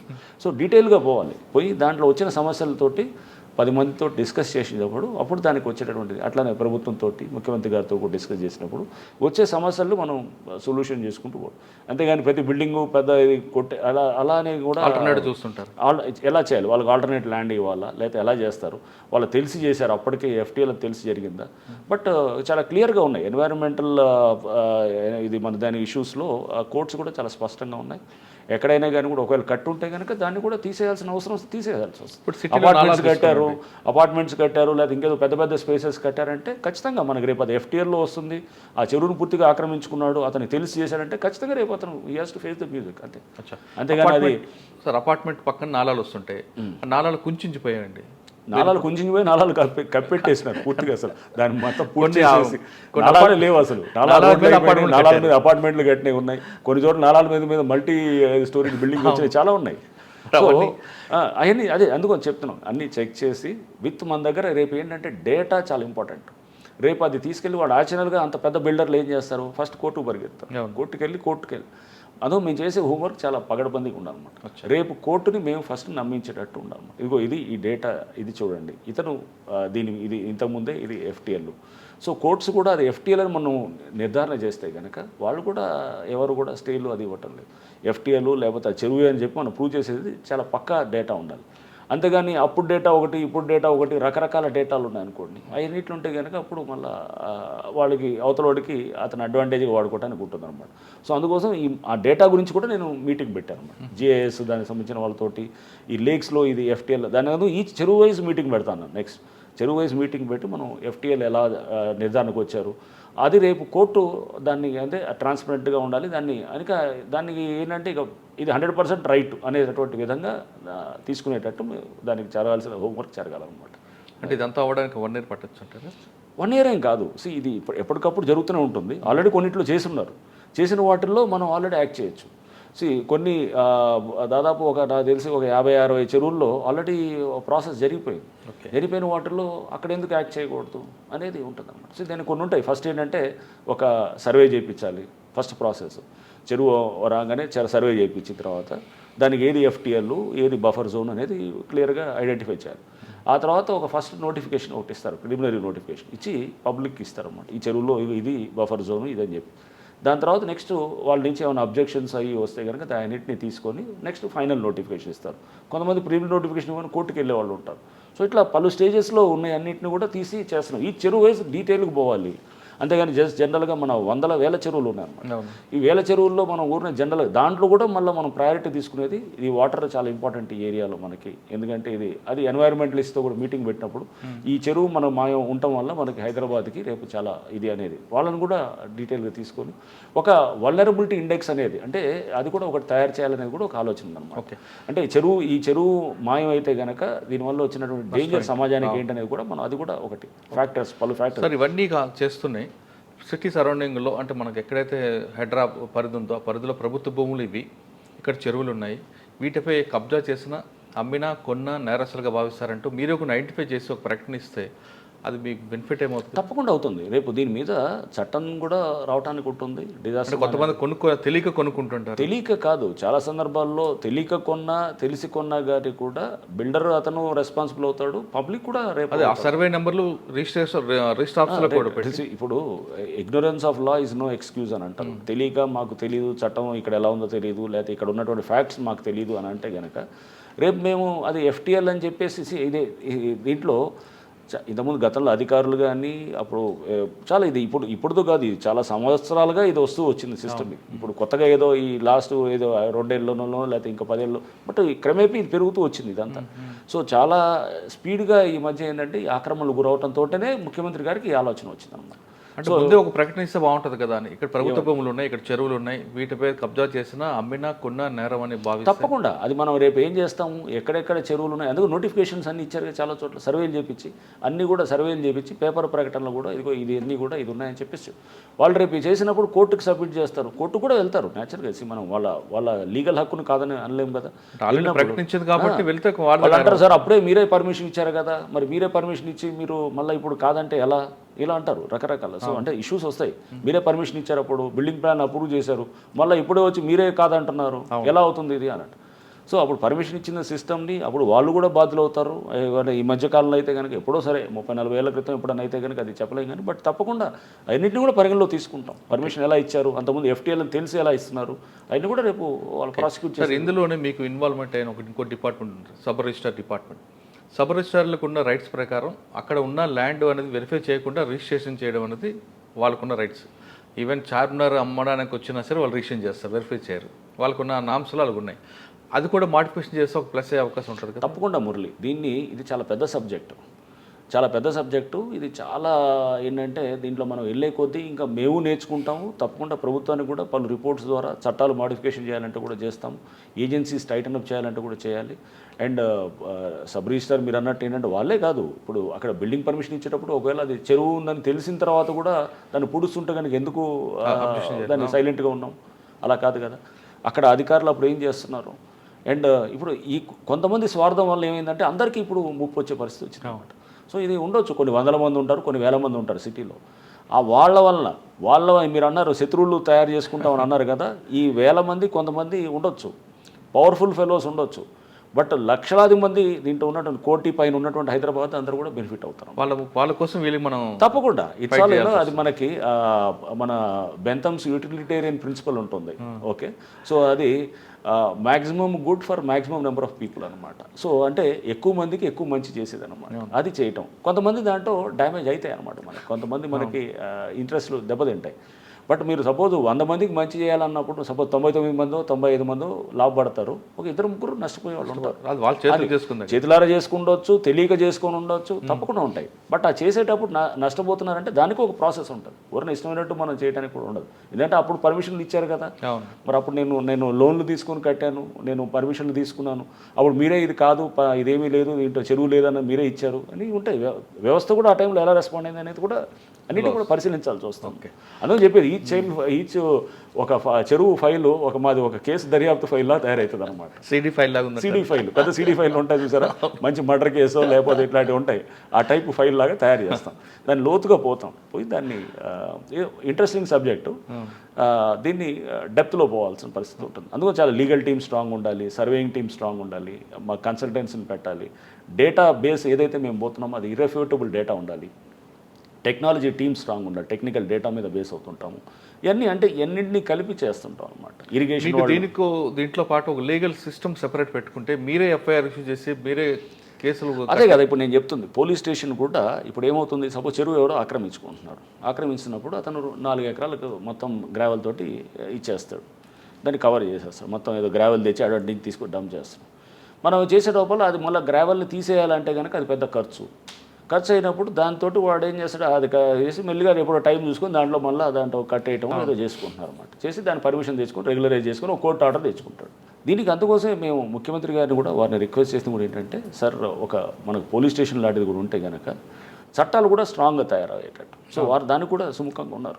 లీగల్ టీమ్ సెపరేట్, లీగల్ అంటే ఒక పోలీస్ స్టేషన్, ఇప్పుడు మేము ఎవరికో అక్కడ చెప్పేసి పలానా పోలీస్ స్టేషన్, పలానా ఈ పోలీస్ స్టేషన్, ఆ పోలీస్ స్టేషన్ అని చెప్తే కనుక అక్కడ వాళ్ళకున్న రూటీన్ పనులలో లేకపోతే అక్కడ ఉన్నటువంటి లోకల్ ఇన్ఫ్లుయెన్సెస్లో వాళ్ళు స్ట్రాంగ్గా చేయవు. ఇది ఒక specialised agency like cyber crimes, narcotics బ్యూరోలో కూడా ఉన్నటువంటి పోలీస్ స్టేషన్ లాగా సైబర్ క్రైమ్స్ పోలీస్ స్టేషన్ ఉన్నట్టుగా డిపార్ట్మెంట్ ఉంది కదా, అట్లా ఇదొక సెపరేట్ పోలీస్ స్టేషన్గా తయారు చేసి ఎవడన్నా సపోజ్ ఇట్లానే చేస్తున్నారు అనుకోండి, ఎవరైనా ఆక్రమిస్తున్నారు అనుకోండి, ఆక్రమిస్తుంటే ఇమీడియట్గా ఆ జేసీబీలు మెషినరీ తీసుకొచ్చి సీజ్ చేసి కోర్టుకు పెడతాం, కేసులు రేపు అరెస్ట్ చేసి జైలుకి పంపిస్తాం. వాడు ఒకవేళ వస్తే కనుక అతను ఆక్రమించారనుకోండి జైలుకి పంపిస్తాం. అది తీయాల్సిన బాధ్యత కూడా అతను తీయకపోతే కనుక దాని మీద కూడా చట్టపరంగా అతని మీద యాక్షన్ తీసుకున్నట్టు చేస్తాం. నింపిన దాన్ని కూడా ఖాళీ చేయకపోతే కనుక అతని ఆస్తులు సీజ్ చేయడమా లేదా ఇట్లా ఎందుకు చేయకూడదని కూడా చేస్తాం. అయినా కూడా ఇప్పుడు ఆ చట్టంలో మనం తీసుకొస్తే కనుక ఆస్తులు సీజ్ చేయటమా లేదా అతను తీయకపోతే కనుక అతను ఇంకే రెవెన్యూ రికవరీ చట్టమా లేదా ఇంకే అంటే ప్రాసెస్ కూడా చాలా జాగ్రత్తగా చేసి పగడబందీగా చేసేదానికి కూడా చేస్తాం. అంటే మీ ఇప్పుడు గవర్నమెంట్ టార్గెట్ కూడా పెద్దవాళ్ళ మీద ఎక్కువ వెళ్తుంది, చిన్న వాళ్ళ మీద కాకుండా. పెద్ద చిన్న అని కాదు, ఆక్రమించే వాళ్ళందరి మీద ఉంటుంది తప్పకుండా. బట్ దాంట్లో మనం ఏదో చిన్నవాళ్ళ మీద పోయి ఏదో ఒక బస్తీ తీసుకొని దాన్ని చేస్తే కనుక అలా అన్ని చోట్ల ఉన్నాయి ఆక్రమణలు, సిటీ మొత్తం ఆక్రమణలే ఉన్నాయి చాలా చోట్ల. సో దాన్ని మనం ఎక్కడ మొదలెట్టాలనుకున్నప్పుడు నేను అంటే అనుకునేది ఏంటంటే మంచి ఎవరైతే ఈ వ్యవస్థని ఇది మనకేం కాదులే అనుకునే వాళ్ళు ఉంటారో అక్కడి నుంచి చేస్తే నమ్మకం కలగాలని, ఫస్ట్ సిస్టమ్ మీద నమ్మకం, పెద్దది కొట్టాలని నేను అన్ను. అక్కడ ముందు ఎప్పుడైనా కానీ కూడా ఫస్ట్ జనరల్గా ఏంటంటే చిన్న వాళ్ళ మీద పోతే కనుక అది అందరూ చేస్తారు, రేపు ఆ సిస్టమ్ అది నిలబడద్దా అనేది కూడా. ఎందుకంటే అక్కడ వాళ్ళు అతనికి ఇప్పుడు రోటీ కపడా వారు మకాన్, అతని షెల్టర్ అతనికి లైఫ్ అండ్ డెత్. డబ్బు ఉన్నవాడికి అది ఇట్స్ వన్ ఆఫ్ ద హౌసెస్లో అతనికి గెస్ట్ హౌస్ ఉండొచ్చు లేకపోతే అది ఇంకేదైనా ఉండొచ్చు, అతనికి 10 ఇల్లులు ఉండొచ్చు. అతనికి ఉన్నటువంటి ఇంటి వాల్యూ అనేది ఒక్కొక్కడికి ఒక్కొక్కలాగా ఉంటుంది. సో అట్లా కూడా చూడాలన్నమాట మనం. అంటే దాని మీద జీవనం ఉన్న వాళ్ళకి ఒక పేద అతనికో లేకపోతే ఒక లోవర్ మిడిల్ క్లాస్ అతనికి ఇల్లు అనేది అతని లైఫ్ టైం సేవింగ్ అనమాట. బట్ అదే ఒక పెద్ద అతను ఉన్నాడు అనుకోండి, అతనికి ఇట్స్ లైక్ అతను ఒక గెస్ట్ హౌస్ ఉండొచ్చు లేకపోతే ఇంకేదైనా ఫామ్ హౌస్ ఉండొచ్చు లేకపోతే ఏదైనా ఉండొచ్చు. సో అందుకోసం మనం అవన్నీ కూడా అంటే ఈ సామాజిక అంశాలను కూడా చూస్తాం డెఫినెట్గా. It's not that is just ఏదో మనం ఇట్లా ఎన్నింటినీ చూసి తప్పకుండా చేస్తాం. ఒక ఐజీ స్థాయి అంటే అనుభవం ఉన్న అధికారం ఉంటాడు, ఏదో త్వరగా ఏదో చేస్తున్నాడు అండ్ దాని మీద ఎందుకంటే బాధ్యత నా మీద పెట్టినప్పుడు తప్పకుండా దానికి బాధ్యత తగ్గట్టుగా నేను పనిచేయాల్సిన అవసరం కూడా ఉంటుంది. అంటే రాబోయే కాలంలో హెడ్రా అనేది చాలా పవర్ఫుల్, డెఫినెట్గా అవుతుంది. పవర్ఫుల్ అంటే మనం దీన్ని కరెక్ట్గా ఉద్యోగం చేస్తే కనుక డెఫినెట్గా పవర్ఫుల్ అవుతుంది అనమాట. అది చేసి చూపిస్తాం కూడా, చేసి చూపిస్తాం. ఈ ఉద్యోగం చేసే క్రమంలో డెఫినెట్గా చాలా ఒత్తిడిలు వస్తాయి, చాలా ఇన్ఫ్లుయెన్సెస్ వస్తాయి. అన్నింటినీ కూడా మనం అధిగమించి టైట్గా పనిచేస్తే కనుక ఇంతకన్నా మనం సొసైటీకి చేయడానికి హైదరాబాద్కి మంచి అవకాశం ఉండదు. హైదరాబాదీగా ఒక హైదరాబాదీగా ఎస్ అఫ్ కోర్స్ ఒక హైదరాబాదీగా అండ్ అట్లానే ఒక సివిల్ సర్వెంట్గా ఇంత మంచి అవకాశం ఒక ప్రభుత్వం నుంచి అందులో ముఖ్యమంత్రి గారు ప్రత్యేకంగా ఇస్తున్నప్పుడు నేను పూర్తిగా దీన్ని వాడి పబ్లిక్ గుడ్ కోసం చేయడానికి చేస్తాను అన్నమాట. సార్ ఒకసారి మనం వెనక్కి వెళ్దాం. నల్గొండ జిల్లా ఎస్పీ 4 సంవత్సరాలు, అక్కడే డిఐజీ, అక్కడ వెళ్ళిన తర్వాత మీకు మెయిన్ ఛాలెంజ్ ఏమొచ్చింది? నల్గొండ జిల్లా 2018లో నేను అక్కడికి వెళ్ళాను. కానీ అప్పటికే నయీం కనబడ్డాడు. నయీం లేదు, నయీం అప్పటికే చనిపోయాడు. నయీం చనిపోయినాడు, కానీ నయీం గ్యాంగ్స్ ఉండేవి. నయీం గ్యాంగ్స్ ఉండి కొంత వాళ్ళ ట్రేసెస్ ఉండేవి అంత నల్గొండ జిల్లాలో. కొంత నల్గొండ ఏంటంటే నేను వెళ్ళేటప్పటికి కూడా అక్కడ కొంత మర్డర్స్ అయి ఉన్నాయన్నమాట. అంతా మర్డర్లు అయ్యి 2018 మార్చిలో వెళ్ళాను. ఇట్లానే సడన్గా నా ట్రాన్స్ఫర్స్ ఎప్పుడు కూడా ఏంటంటే నా చేతుల్లో ఏమీ లేదు, సడన్గా వచ్చిన ట్రాన్స్ఫర్గానే ఉండింది. టీవీలో స్క్రోలింగ్ చూసుకొని అంటే నాకు సడన్గా ఒక గంటలో అంటే ఆర్డర్ వచ్చింది, ఇక మీరు వెళ్ళి ఇమీడియట్గా జాయిన్ అవ్వాలి, మీరు ఎప్పుడు జాయిన్ అవ్వాలంటే 1-2 గంటలు వెళ్ళిపోవాలన్నట్టు. అంటే జనరల్ అందరితో పాటు నాది వచ్చింది తక్కువ ఉంటుంది అనమాట. సో అంటే అక్కడ అవసరాల రీత్యా నన్ను అప్పుడున్నటువంటి ప్రభుత్వంలో నన్ను అక్కడ మర్డర్ అయింది. బొడ్డుపల్లి శ్రీనివాస్ అని చెప్పేసి ఒక కాంగ్రెస్ లీడర్, అతను టౌన్ కాంగ్రెస్ అధ్యక్షుడు. అతన్ని అక్కడ కొంతమంది రౌడీ షీటర్స్ వాళ్ళు అంతా అక్కడ అప్పుడు టీఆర్ఎస్ సంబంధించిన వాళ్ళు ఇది అక్కడ గొడవ అయ్యి అతన్ని కొట్టి చంపిన తర్వాత అతని డ్రైనేజ్లో పడేసి ఇదంతా జరిగిందనమాట. సో జరిగినప్పుడు కొంత అక్కడ డిస్టర్బెన్స్ అయింది. అప్పుడు ఉన్నటువంటి అక్కడ ఎస్పీని బదిలీ చేసి నన్ను వేశారు.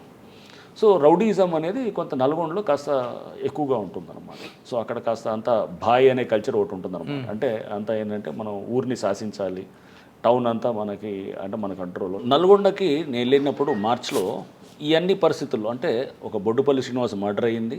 తర్వాత దాంతోపాటు అతను టౌన్ కాంగ్రెస్ అధ్యక్షుడు. అప్పుడు ఉన్నటువంటి అంటే ఇప్పుడు మన కోమటిరెడ్డి వెంకటరెడ్డి గారి చాలా క్లోజ్ ఫాలోవర్ కూడా అనమాట అతను. సో కోమటిరెడ్డి వెంకటరెడ్డి గారి క్లోజ్ ఫాలోవరు. సో అప్పుడు దీంట్లో జరిగినటువంటిది కాంగ్రెస్ లీడర్ని చంపిన తర్వాత జరిగినటువంటి గొడవలు, ఆ తర్వాత అయిన గడబడులు, దాని పరిణామాల్లో ఎస్పీని షిఫ్ట్ చేశారని చెప్పాను కదా. సో తర్వాత నెక్స్ట్ ఏమైందంటే దానికి ముందు కూడా ఒక చిన్న ఇన్సిడెంట్ కూడా అవుతుంది. ఒక అతను ఎవరో ఏం చేస్తాడంటే ఒక రౌడీ షీటర్, వాడు నోటోరియస్ రౌడీ షీటరు, ఒక మర్డర్ చేసి ఒకడిని మొండె ఒక దగ్గర, తల ఒక దగ్గర, అంటే కాళ్ళు చేతులు ఒక దగ్గర, అంటే ఊర్లోనే అన్ని రకరకాల చోట్ల అట్లా పడేస్తారనమాట. పడేసి అంటే వీడు చేశానని అంటే అది ఎందుకు చేస్తారంటే అంత క్రూరంగా చేసి దాని ద్వారా వచ్చేటటువంటి ఆ పేరు అంటే ఆ భాయ్ అనేది మీకు అదే చెప్తున్నాను. అంటే వాడు అంత క్రూరంగా అంత ఏంటంటే అంత గాస్లీ ఇన్సిడెంట్లో అతను ఇన్వాల్వ్ అయినాడు అనుకోండి, వాడు చూసి భయపడతారు అందరు. ఆ భయాన్ని ఎన్కాష్ చేసుకోవచ్చు. ఎక్కడ ఎన్కాష్ చేస్తారు వీళ్ళందరూ? ల్యాండ్ ఇష్యూస్లో ఎన్కాష్. ఎక్కడ ల్యాండ్ అక్కడికి వచ్చిన పేరు నల్గొండలో కాకుండా ఈవెన్ హైదరాబాద్, ఎల్బీ నగరు, ఈ అన్ని చాలా చోట్ల కూడా వీళ్ళందరూ కూడా ఈ టైప్ ఆఫ్ దాంట్లో వీళ్ళ ల్యాండ్ ఇష్యూస్లోకి వెళ్ళటాలు, సెటిల్మెంట్లు, దందాలు చేయటాలు ఇవన్నీ ఉంటుందన్నమాట వీళ్ళకి. సో వీళ్ళది ఈ టైప్ ఆఫ్ కల్చర్ నల్గొండలో కొంత అంతా కూడా కొంత ఈ అగ్రెసివ్గా ఉండేటటువంటి కల్చర్. సో దీన్ని హ్యాండిల్ చేయడానికి అక్కడ కొంత టైట్గా పోవాల్సి వచ్చింది. డెఫినెట్గా గట్టిగా యాక్ట్ చేసాం. ఎవరు సార్ అబ్బాయి? ఎవరు అబ్బాయి చాలామంది ఉంటారు. అంటే ఒకళ్ళని కాదు, ఒకళ్ళిద్దరు ఆడ మళ్ళీ 2 గ్రూపులు ఉంటాయి, కొట్లాడుకుంటూ ఉంటారు. సో కొట్లాడుకుంటూ వాళ్ళు ఏంటంటే ఆధిపత్యం కోసం టౌన్ నల్గొండ నుంచి ఎల్బీనగర్ వరకు వాళ్ళ ఆధిపత్యం పోరు. అంటే ఆధిపత్యం అంటే వాళ్ళు ఏం చేస్తారు, ఇక్కడ ఆధిపత్యం తీసుకొని హైర్డ్ కిల్లింగ్స్లో ఉంటారు. హైర్డ్ కిల్లింగ్ ఉండి కిరాయికి హత్యలు చేస్తారు. చేసి నెక్స్ట్ అంటే కొంచెం ఆ కల్చర్ ఎక్కువ ఉన్నదన్నమాట అక్కడ చేస్తూ అది మరి ఆ కల్చర్ ఫస్ట్ నుంచి కూడా అక్కడ అట్లా నయీం కూడా అట్లానే వచ్చిన ఇది. నయీం ట్రేసెస్ వాళ్ళ ఫాలోవర్స్ కొంతమంది ఉంటారు, వాళ్ళకి సంబంధించిన వాళ్ళు ఉంటారు. సో ఇట్లా ల్యాండ్స్లోకి వెళ్ళి కబ్జాలు చేయటాలు ఇదంతా ఉండేదన్నమాట. అక్కడి నుంచి హైదరాబాద్ మీద కూడా ఇంపాక్ట్ చూపించాం. సో వీళ్ళని కొంచెం టైట్గా హ్యాండిల్ చేయాల్సి వచ్చేది. ఎందుకంటే వీళ్ళని మామూలుగా ఏదో మనం కేసు పెడితే బెయిల్ ఇస్తేనో లేకపోతే ఏది మనం మామూలుగా ఒక అరెస్ట్ చేసి వాడికి ఒక 4-5 రోజులు పెడితే కనుక వాళ్ళు ఉండరు. సో వీళ్ళకి భయం అనేది చూపించాలన్నమాట. సో ఖచ్చితంగా అక్కడ భయం అనేది పోలీస్ భయం ఉండాలి. మంచివాడికి మంచి ఇది ఉండాలి. మంచివాడిని సపోజ్ చిన్న ఒక ఎస్ఐ కానీ, ఒక కానిస్టేబుల్ కానీ, ఒక ఆఫీసర్ కానీ అతను ఒక మాట ఏరా పోరా ఒరే తురే అన్నా కానీ కూడా తప్పకుండా చర్య తీసుకుంటాం అన్నమాట. ఎందుకంటే అతను సామాన్యుడు, మామూలు వాడు. అదే ఒక రౌడీ షీటరో లేకపోతే ఇట్లాంటి వాళ్ళు ఉన్నవాళ్ళు అతన్ని మనం మర్యాదలు చేసో లేకపోతే అతనితో ఉంటే కనుక అది ఈ రెండు చాలా క్లియర్గా ఉండాలి మన డిస్క్రిమినేషన్ అన్నమాట. So rowdy bad element and సామాన్యుడు ఒక నార్మల్ ఎలిమెంట్, వీళ్ళిద్దరిని మనం హ్యాండిల్ చేసే విధానం చాలా స్పష్టంగా ఉండాలన్నమాట. సో ఆ పవర్ ఆఫ్ డిస్క్రిమినేషన్ అనేది చాలా ఇంపార్టెంట్ అనమాట. హౌ టు డిస్టింగ్విష్ బిట్వీన్ వీళ్ళిద్దరిలో అనేది. సో అది చేయాల్సిన అక్కడ ప్రయత్నం అయితే చేశాను. గట్టిగా రౌడీజం మీద అయితే చాలా టైట్గా పోయేవాళ్ళం. అక్కడ కౌన్సిలింగ్ పెట్టేవాళ్ళం, పెట్టి వాళ్ళందరినీ కూడా ఒక భయం అంటే ఏంటనేది తెలిసేదానికి కూడా మేము చేసాం అక్కడ. అంటే భయం అంటే మీరు కౌన్సిలింగ్ ద్వారా చేశారా లేదా ఇంక వేరే? కౌన్సిలింగ్ ద్వారానే ఉండేది. కౌన్సిలింగ్ అంటే మీరు అనుకునే కౌన్సిలింగ్ ఏమో కానీ అది బహుశా అది కౌన్సిలింగ్ అంటే కౌన్సిలింగే ఉంటుంది. అంటే పోలీస్ కౌన్సిలింగ్ 2 రకాలు ఉంటాయి. ఒకటి కూర్చొని వన్ మాట్లాడడం వేరు, ఇంకోటి గ్రూప్ ఆఫ్. మీరు ఏ రకంగా అర్థం చేసుకున్నా పర్వాలేదు కానీ బట్ కౌన్సిలింగ్ అయితే చేసాం. డార్మేట్ కౌన్సిలింగ్ అంటే ఇది డిటీసీ అనేవాళ్ళం. సో డిస్ట్రిక్ట్ ట్రైనింగ్ సెంటర్ అని ఉండేది. DTC ఆ డిటీసీ కౌన్సిలింగ్ అంటే రేపు భయపడాలన్నమాట. ఆ విధంగా కౌన్సిలింగ్ ఉండేది. So counselling చేస్తుండేవాళ్ళం. సో డెఫినెట్గా ఏంటంటే ఇది రౌడీ షీటర్స్ వరకే, రౌడీ షీటర్స్, బ్యాడ్ ఎలిమెంట్స్ అట్లాంటి వాళ్ళకి రేపు ఎందుకంటే వాళ్ళు చట్టాన్ని చాలా సింపుల్గా తీసుకుంటారు. తీసుకొని అక్కడ అరాచకాలు ఉంటాయి అన్నమాట. అరాచకాలు ఉంటాయి, భయంతో నడిపిస్తారు అన్నమాట. అంతా దాంట్లో గాంజా అడిక్ట్స్ ఉంటారు, డ్రగ్స్ తీసుకునే వాళ్ళు ఉంటారు, ఇట్లా రకరకాల వాళ్ళకి పోలీసు భయం చూపించారు. తప్పకుండా ఉండాలి. నేను అనేది ఏంటంటే పోలీస్ అనేది భయం ఉండాలి, మర్యాద, గౌరవం ఉండాలి. ఎవరికి ఏ రకమైన మందు వేయాలో ఆ మందు వేయాలన్నమాట. అంతేగాని అందరికీ మనం జస్ట్ తీసుకొచ్చి వాడు రోడ్డు మీద వెళ్ళి ఎవడో కొడతాడు, కొట్టి వాడు ఏదో చేస్తే కనుక వాడికి ఒక బెయిలబుల్ కేసు పెడితే వాడికి నోటీస్ ఇస్తే ఊరుకుంటాడా? దానికి తగ్గట్టు మనం చేయాలన్నమాట. అది చర్యలు ఎలా ఉండాలనేది మీకు అర్థమై ఉంటుంది అనుకుంటాను. సో అది అలానే ఉండాలన్నమాట. కానీ మీరు పనిచేసిన టైంలోని సాయిపురం ప్రణీత్ హత్య కేసు, మరి మీరు ఆల్రెడీ కౌన్సిలింగ్ ఇచ్చిన తర్వాత కూడా ఈ బాయ్ అందరూ ఎందుకు వచ్చారండి? రైట్ అండి, అది అమృత ప్రణయ్ కేసు అండి. ఇట్స్ ఏ సెన్సేషనల్ కేసు అది. సో మనకి 2018 సెప్టెంబర్లో అయినటువంటి ఇన్సిడెంట్ అది. సో దీని మీద కూడా పలు సందర్భాల్లో మాట్లాడాము. సో ఇది నేను వెళ్ళినప్పుడు యాక్చువల్గా అక్కడ నేను ట్రాన్స్ఫర్ అయ్యి పోస్టింగ్ వెళ్ళినప్పుడు నేను ఐజీ గారిని కలిసాను. అప్పుడు ఐజీ స్టీఫెన్ రవీంద్ర గారు ఉండేవారు. అండ్ పాత ఎస్పీ కూడా నా ముందు శ్రీనివాస్ ఉండేవారు. శ్రీనివాస్ అని ఆయన కూడా నాకు చెప్పారు, ఐజీ గారు కూడా చెప్పారు నాకు ఏంటంటే కొంచెం అక్కడ ఏదో ఇష్యూ ఒకటి, అమ్మాయి వైశ్యాస్ అమ్మాయి, అబ్బాయి ఏమో అతను వచ్చేసి ఎస్సీ పిల్లగాడు, సో కొంత ఇష్యూ ఏదో తయారవుతున్నది, కొంచెం జాగ్రత్త అని చెప్పేసి మీరు ఒకసారి ఏంటంటే నేను న్యాచురల్గా చేరిన తర్వాత మారుతిరావు అని వాళ్ళ అమృత అనే వాళ్ళ ఫాదర్ని పిలిచాను. మారుతిరావు అక్కడ కాస్త అఫిలియేట్, బాగా డబ్బున్న వ్యక్తి. సో అతన్ని పిలిచి కూడా నేను మాట్లాడాను. నన్ను మాట్లాడినప్పుడు అక్కడ local DSP, local inspector, Miryalaguda DSP, Miryalaguda inspector, వీళ్ళందరూ కూడా ఉన్నారు.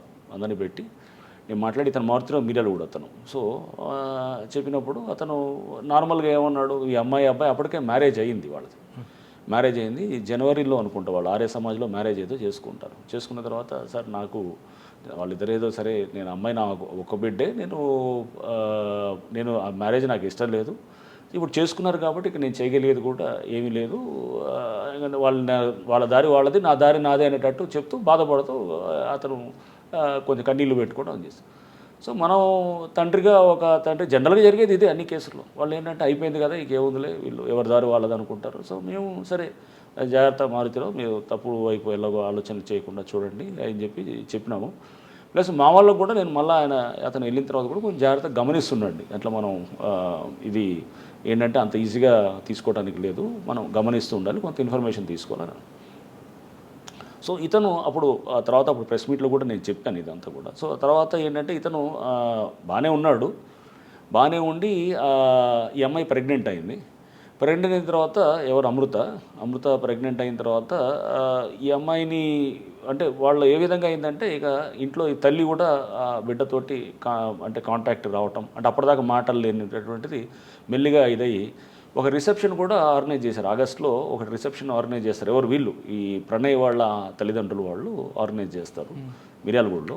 ఆ రిసెప్షన్ కూడా ఆర్గనైజ్ చేసి దాంట్లో వీళ్ళని అక్కడ ఊర్లో అందరిని పిలిచి అంత విందు అదంతా చేయడం జరుగుతుంది. వీళ్ళు రారు, తల్లిదండ్రులు రారు, రారు, బట్ అంత తెలుస్తుంటుంది ఊర్లో ఇదంతా పెద్ద ఎత్తున చేస్తున్నాడు, చేసి ఇదంతా చేస్తున్నప్పుడు ఈ పక్కన ప్రణయ్ ఫ్రెండ్స్ ఉండేవాళ్ళు, వాళ్ళు కూడా ఏంటంటే కొంతమంది ఎక్కించేవాళ్ళు ఉంటారు, ఇట్లా ఉండి చూడు ఇట్లా అంటున్నాడు అట్లా అని తీసుకెళ్ళి ఏదో మాటలతోటి వాడు ఇట్లా తాగున్నప్పుడు ఏదో మాటలు అది ఉండేదాన్ని కూడా ఇతను ప్రణయ్ అని మాట్లాడుతుందని కూడా వాళ్ళు రికార్డ్ చేసి వినిపించటాలు మారుతిరావుకి, అతను ఇన్ఫార్మెంట్స్ లాగా కూడా ఉంటూ అతనికి షేర్ చేస్తుంటేవాళ్ళు అన్నమాట. సో ఒక రకంగా ఇదంతా మధ్యలో ఇదంతా కూడా ఉండటంతో మారుతిరావు బాగా పెట్టుకున్నాడు. యాక్చువల్గా ఫస్ట్ నుంచే ఇది ఉన్నది కొంత ఇది ఇంకా పెరుగుతూ వస్తుంది అనమాట. అంటే అతను ఆ పిల్లవాడి మీద కక్ష అనేది పెరుగుతూ వస్తూ నా బిడ్డని, నా కంట్రోల్ ఉన్న బిడ్డని, అతను అల్లారు ముద్దుగా పెంచుకున్న బిడ్డని అతను తీసుకొని వెళ్ళి, అతను యాక్చువల్గా డిగ్రీ అవ్వలేదు, బీటెక్ ఏదో జాయిన్ అయినట్టుంది. సో ఈ అమ్మాయి కూడా 10th ఇంటర్మీడియట్ అయిపోయినట్టుంది. అప్పుడు నాకు ఇంకా పూర్తిగా అన్ని డీటెయిల్స్ గుర్తులేదు, ఎందుకంటే చాలా టైం అవుతుంది, అప్పుడు 6 years అవుతుంది. బట్ వాట్ ఎవర్ ఏదైనా కానీ కూడా వీళ్ళిద్దరూ చిన్నప్పటి నుంచి స్కూల్లో వాళ్ళిద్దరి మధ్యలో ఫ్రెండ్షిప్ ఉండింది. తర్వాత అది మెల్లిగా వాళ్ళు ఇంటర్మీడియట్కి వచ్చేటప్పటికి ఇదైంది. తర్వాత ఈ అమ్మాయి ఇంటర్మీడియట్ అయ్యే స్టేజ్లో 18 ఏళ్ళ వయసు వచ్చేటప్పటికి వీళ్ళకి తర్వాత ఇంటి నుంచి వెళ్ళిపోయి పెళ్లి చేసుకోవటం, ఆర్య సమాజం అక్కడ చేసుకొని హైదరాబాద్లో మళ్ళీ సర్టిఫికేట్ తీసుకొని వచ్చి ఇంటికి మళ్ళీ వచ్చి అక్కడే ఉన్నారనమాట. ఇది హైదరాబాద్లో ఉన్నారు, అది మిర్యాలగూడలో ఉన్నారు. సో ఇది జరిగినప్పుడు ఇతను ఫస్ట్ నుంచి కూడా లోపల కొంత అది తీసుకోలేకపోతున్నాడు. ఎందుకంటే బిడ్డ ఒక్కతే బిడ్డ, లేక పుట్టిన బిడ్డ, డబ్బు బాగా ఉంది. అండ్ ఇతనికి ఫస్ట్ నుంచి కూడా కొంత ల్యాండ్ ఇష్యూస్లోకి వెళ్ళున్నాడు. సో అక్కడ అతను వీళ్ళు ఉండేవాడు బారీ అని అతను ఒక కేసులో ఇతనికి అక్కడ ల్యాండ్ ఇష్యూస్లో కూడా అక్కడ దాంట్లో తగిలాడు అనమాట. ఇప్పుడు 2012-13 ఆ టైంలో నుంచి అతను ఒక ముద్దాయిగా వస్తుండేవాడు. ఆ కాంటాక్ట్ తోటి కూడా ఈ అహ్మద్ బారీ అని చెప్పేసి ఆ కాంటాక్ట్ తోటి నెక్స్ట్ ఇతను వాళ్ళతోటి లైనప్ చేసుకొని నెక్స్ట్ అస్గర్ అలీ అని చెప్పేసి దాంట్లో A1 ఏది ఇప్పుడు ఈ కేసులో ఏది మన మారుతిరావు కేసులో A2 అంటే ఫస్ట్ A1 ఈజ్ మారుతిరావే, A2 ఈజ్ అస్గర్ అలీ అంతకుముందు హిరణ్ పాండ్యా అని ఒక మినిస్టర్ని చంపిన గుజరాత్లో అతను హోమ్ మినిస్టర్గా కూడా చేశారు. సో ఆయన చంపిన దాంట్లో కూడా అస్గర్ అలీ A1 బారీ మొహమ్మద్ బారీ అనుకోండి. మొహమ్మద్ బారీ వాజ్ A11 దాంట్లో.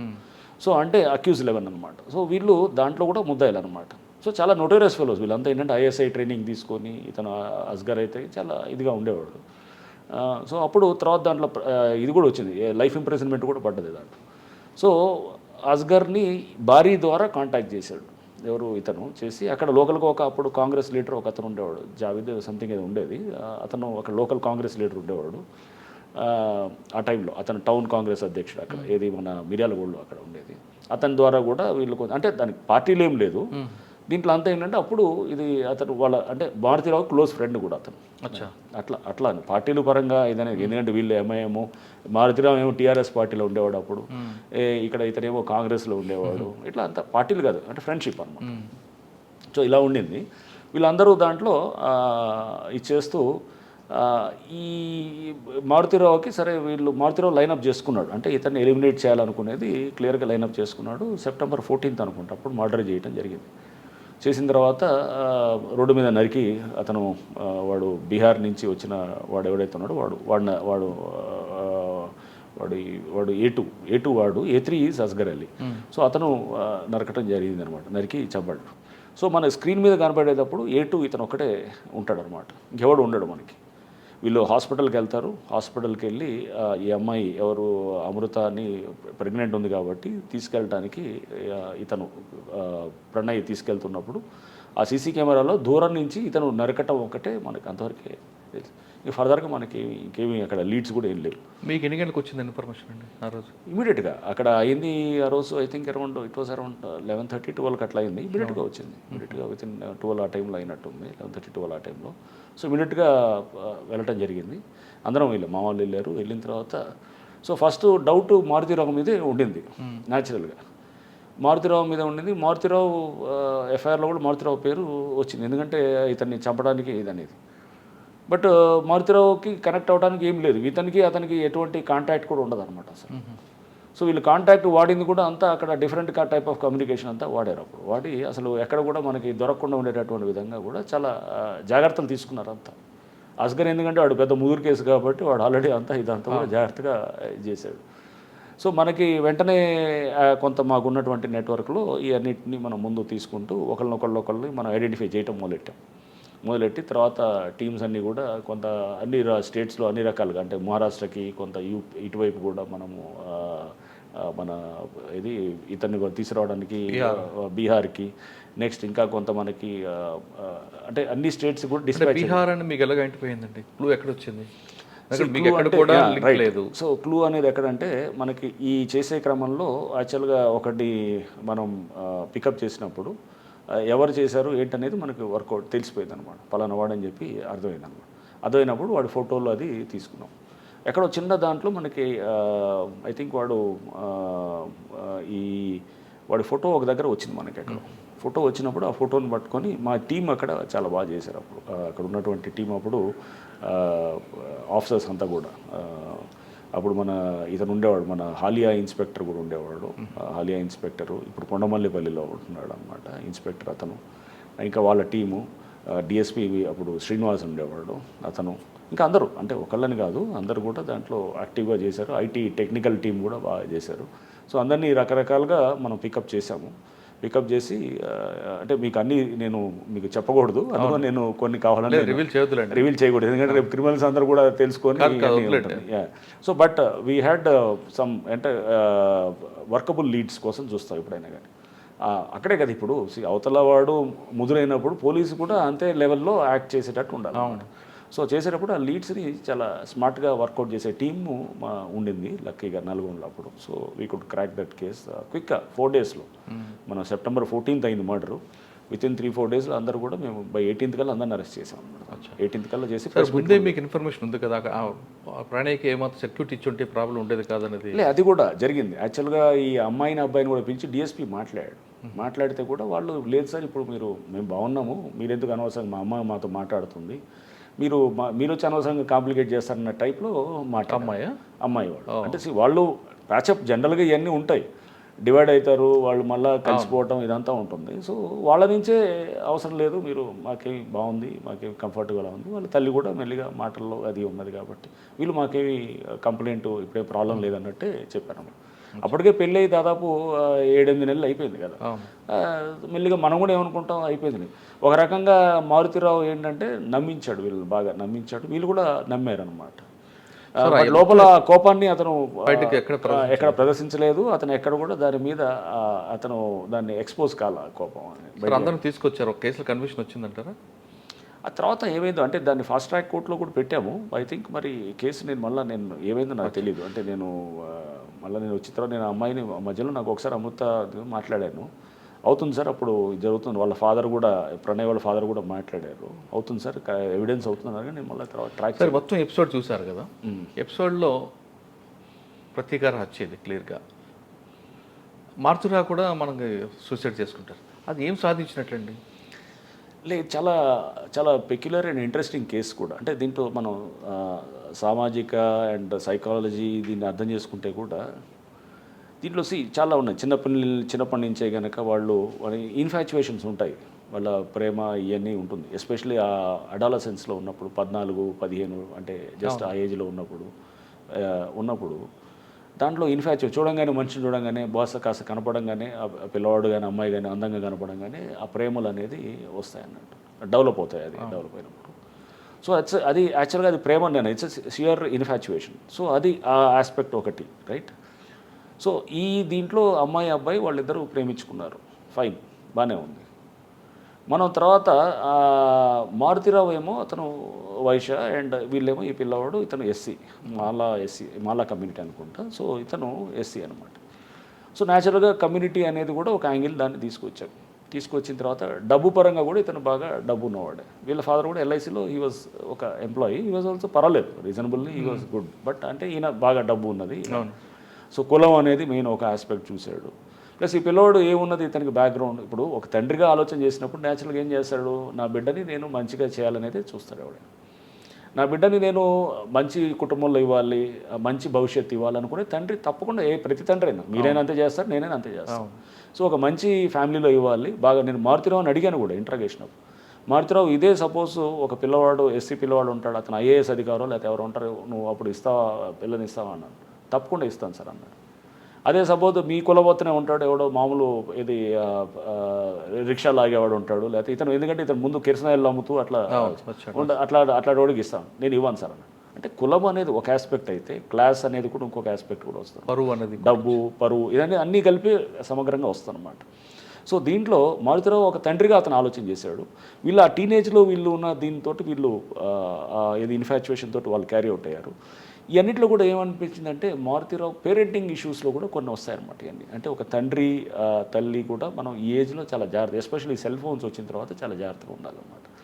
ఆ వయసులో తొందరపడి మనం వాళ్ళు ఆ వయసులో ఏదైనా చెప్పినా కానీ కూడా మనం ఏముంటుంది ప్రేమించుకున్నట్టు తొందరపడి మనం ఏమన్నా చెప్పామనుకోండి వాళ్ళకి చెప్తే కనుక వెంటనే వాళ్ళకి ఒక ఇన్సెక్యూర్ ఫీలింగ్ వస్తుంది, మా తల్లిదండ్రులు మమ్మల్ని విడగొట్టాలని చూస్తారని చెప్పి వీళ్ళు వెంటనే బయటికి వెళ్ళి పెళ్లి చేసుకోవడం.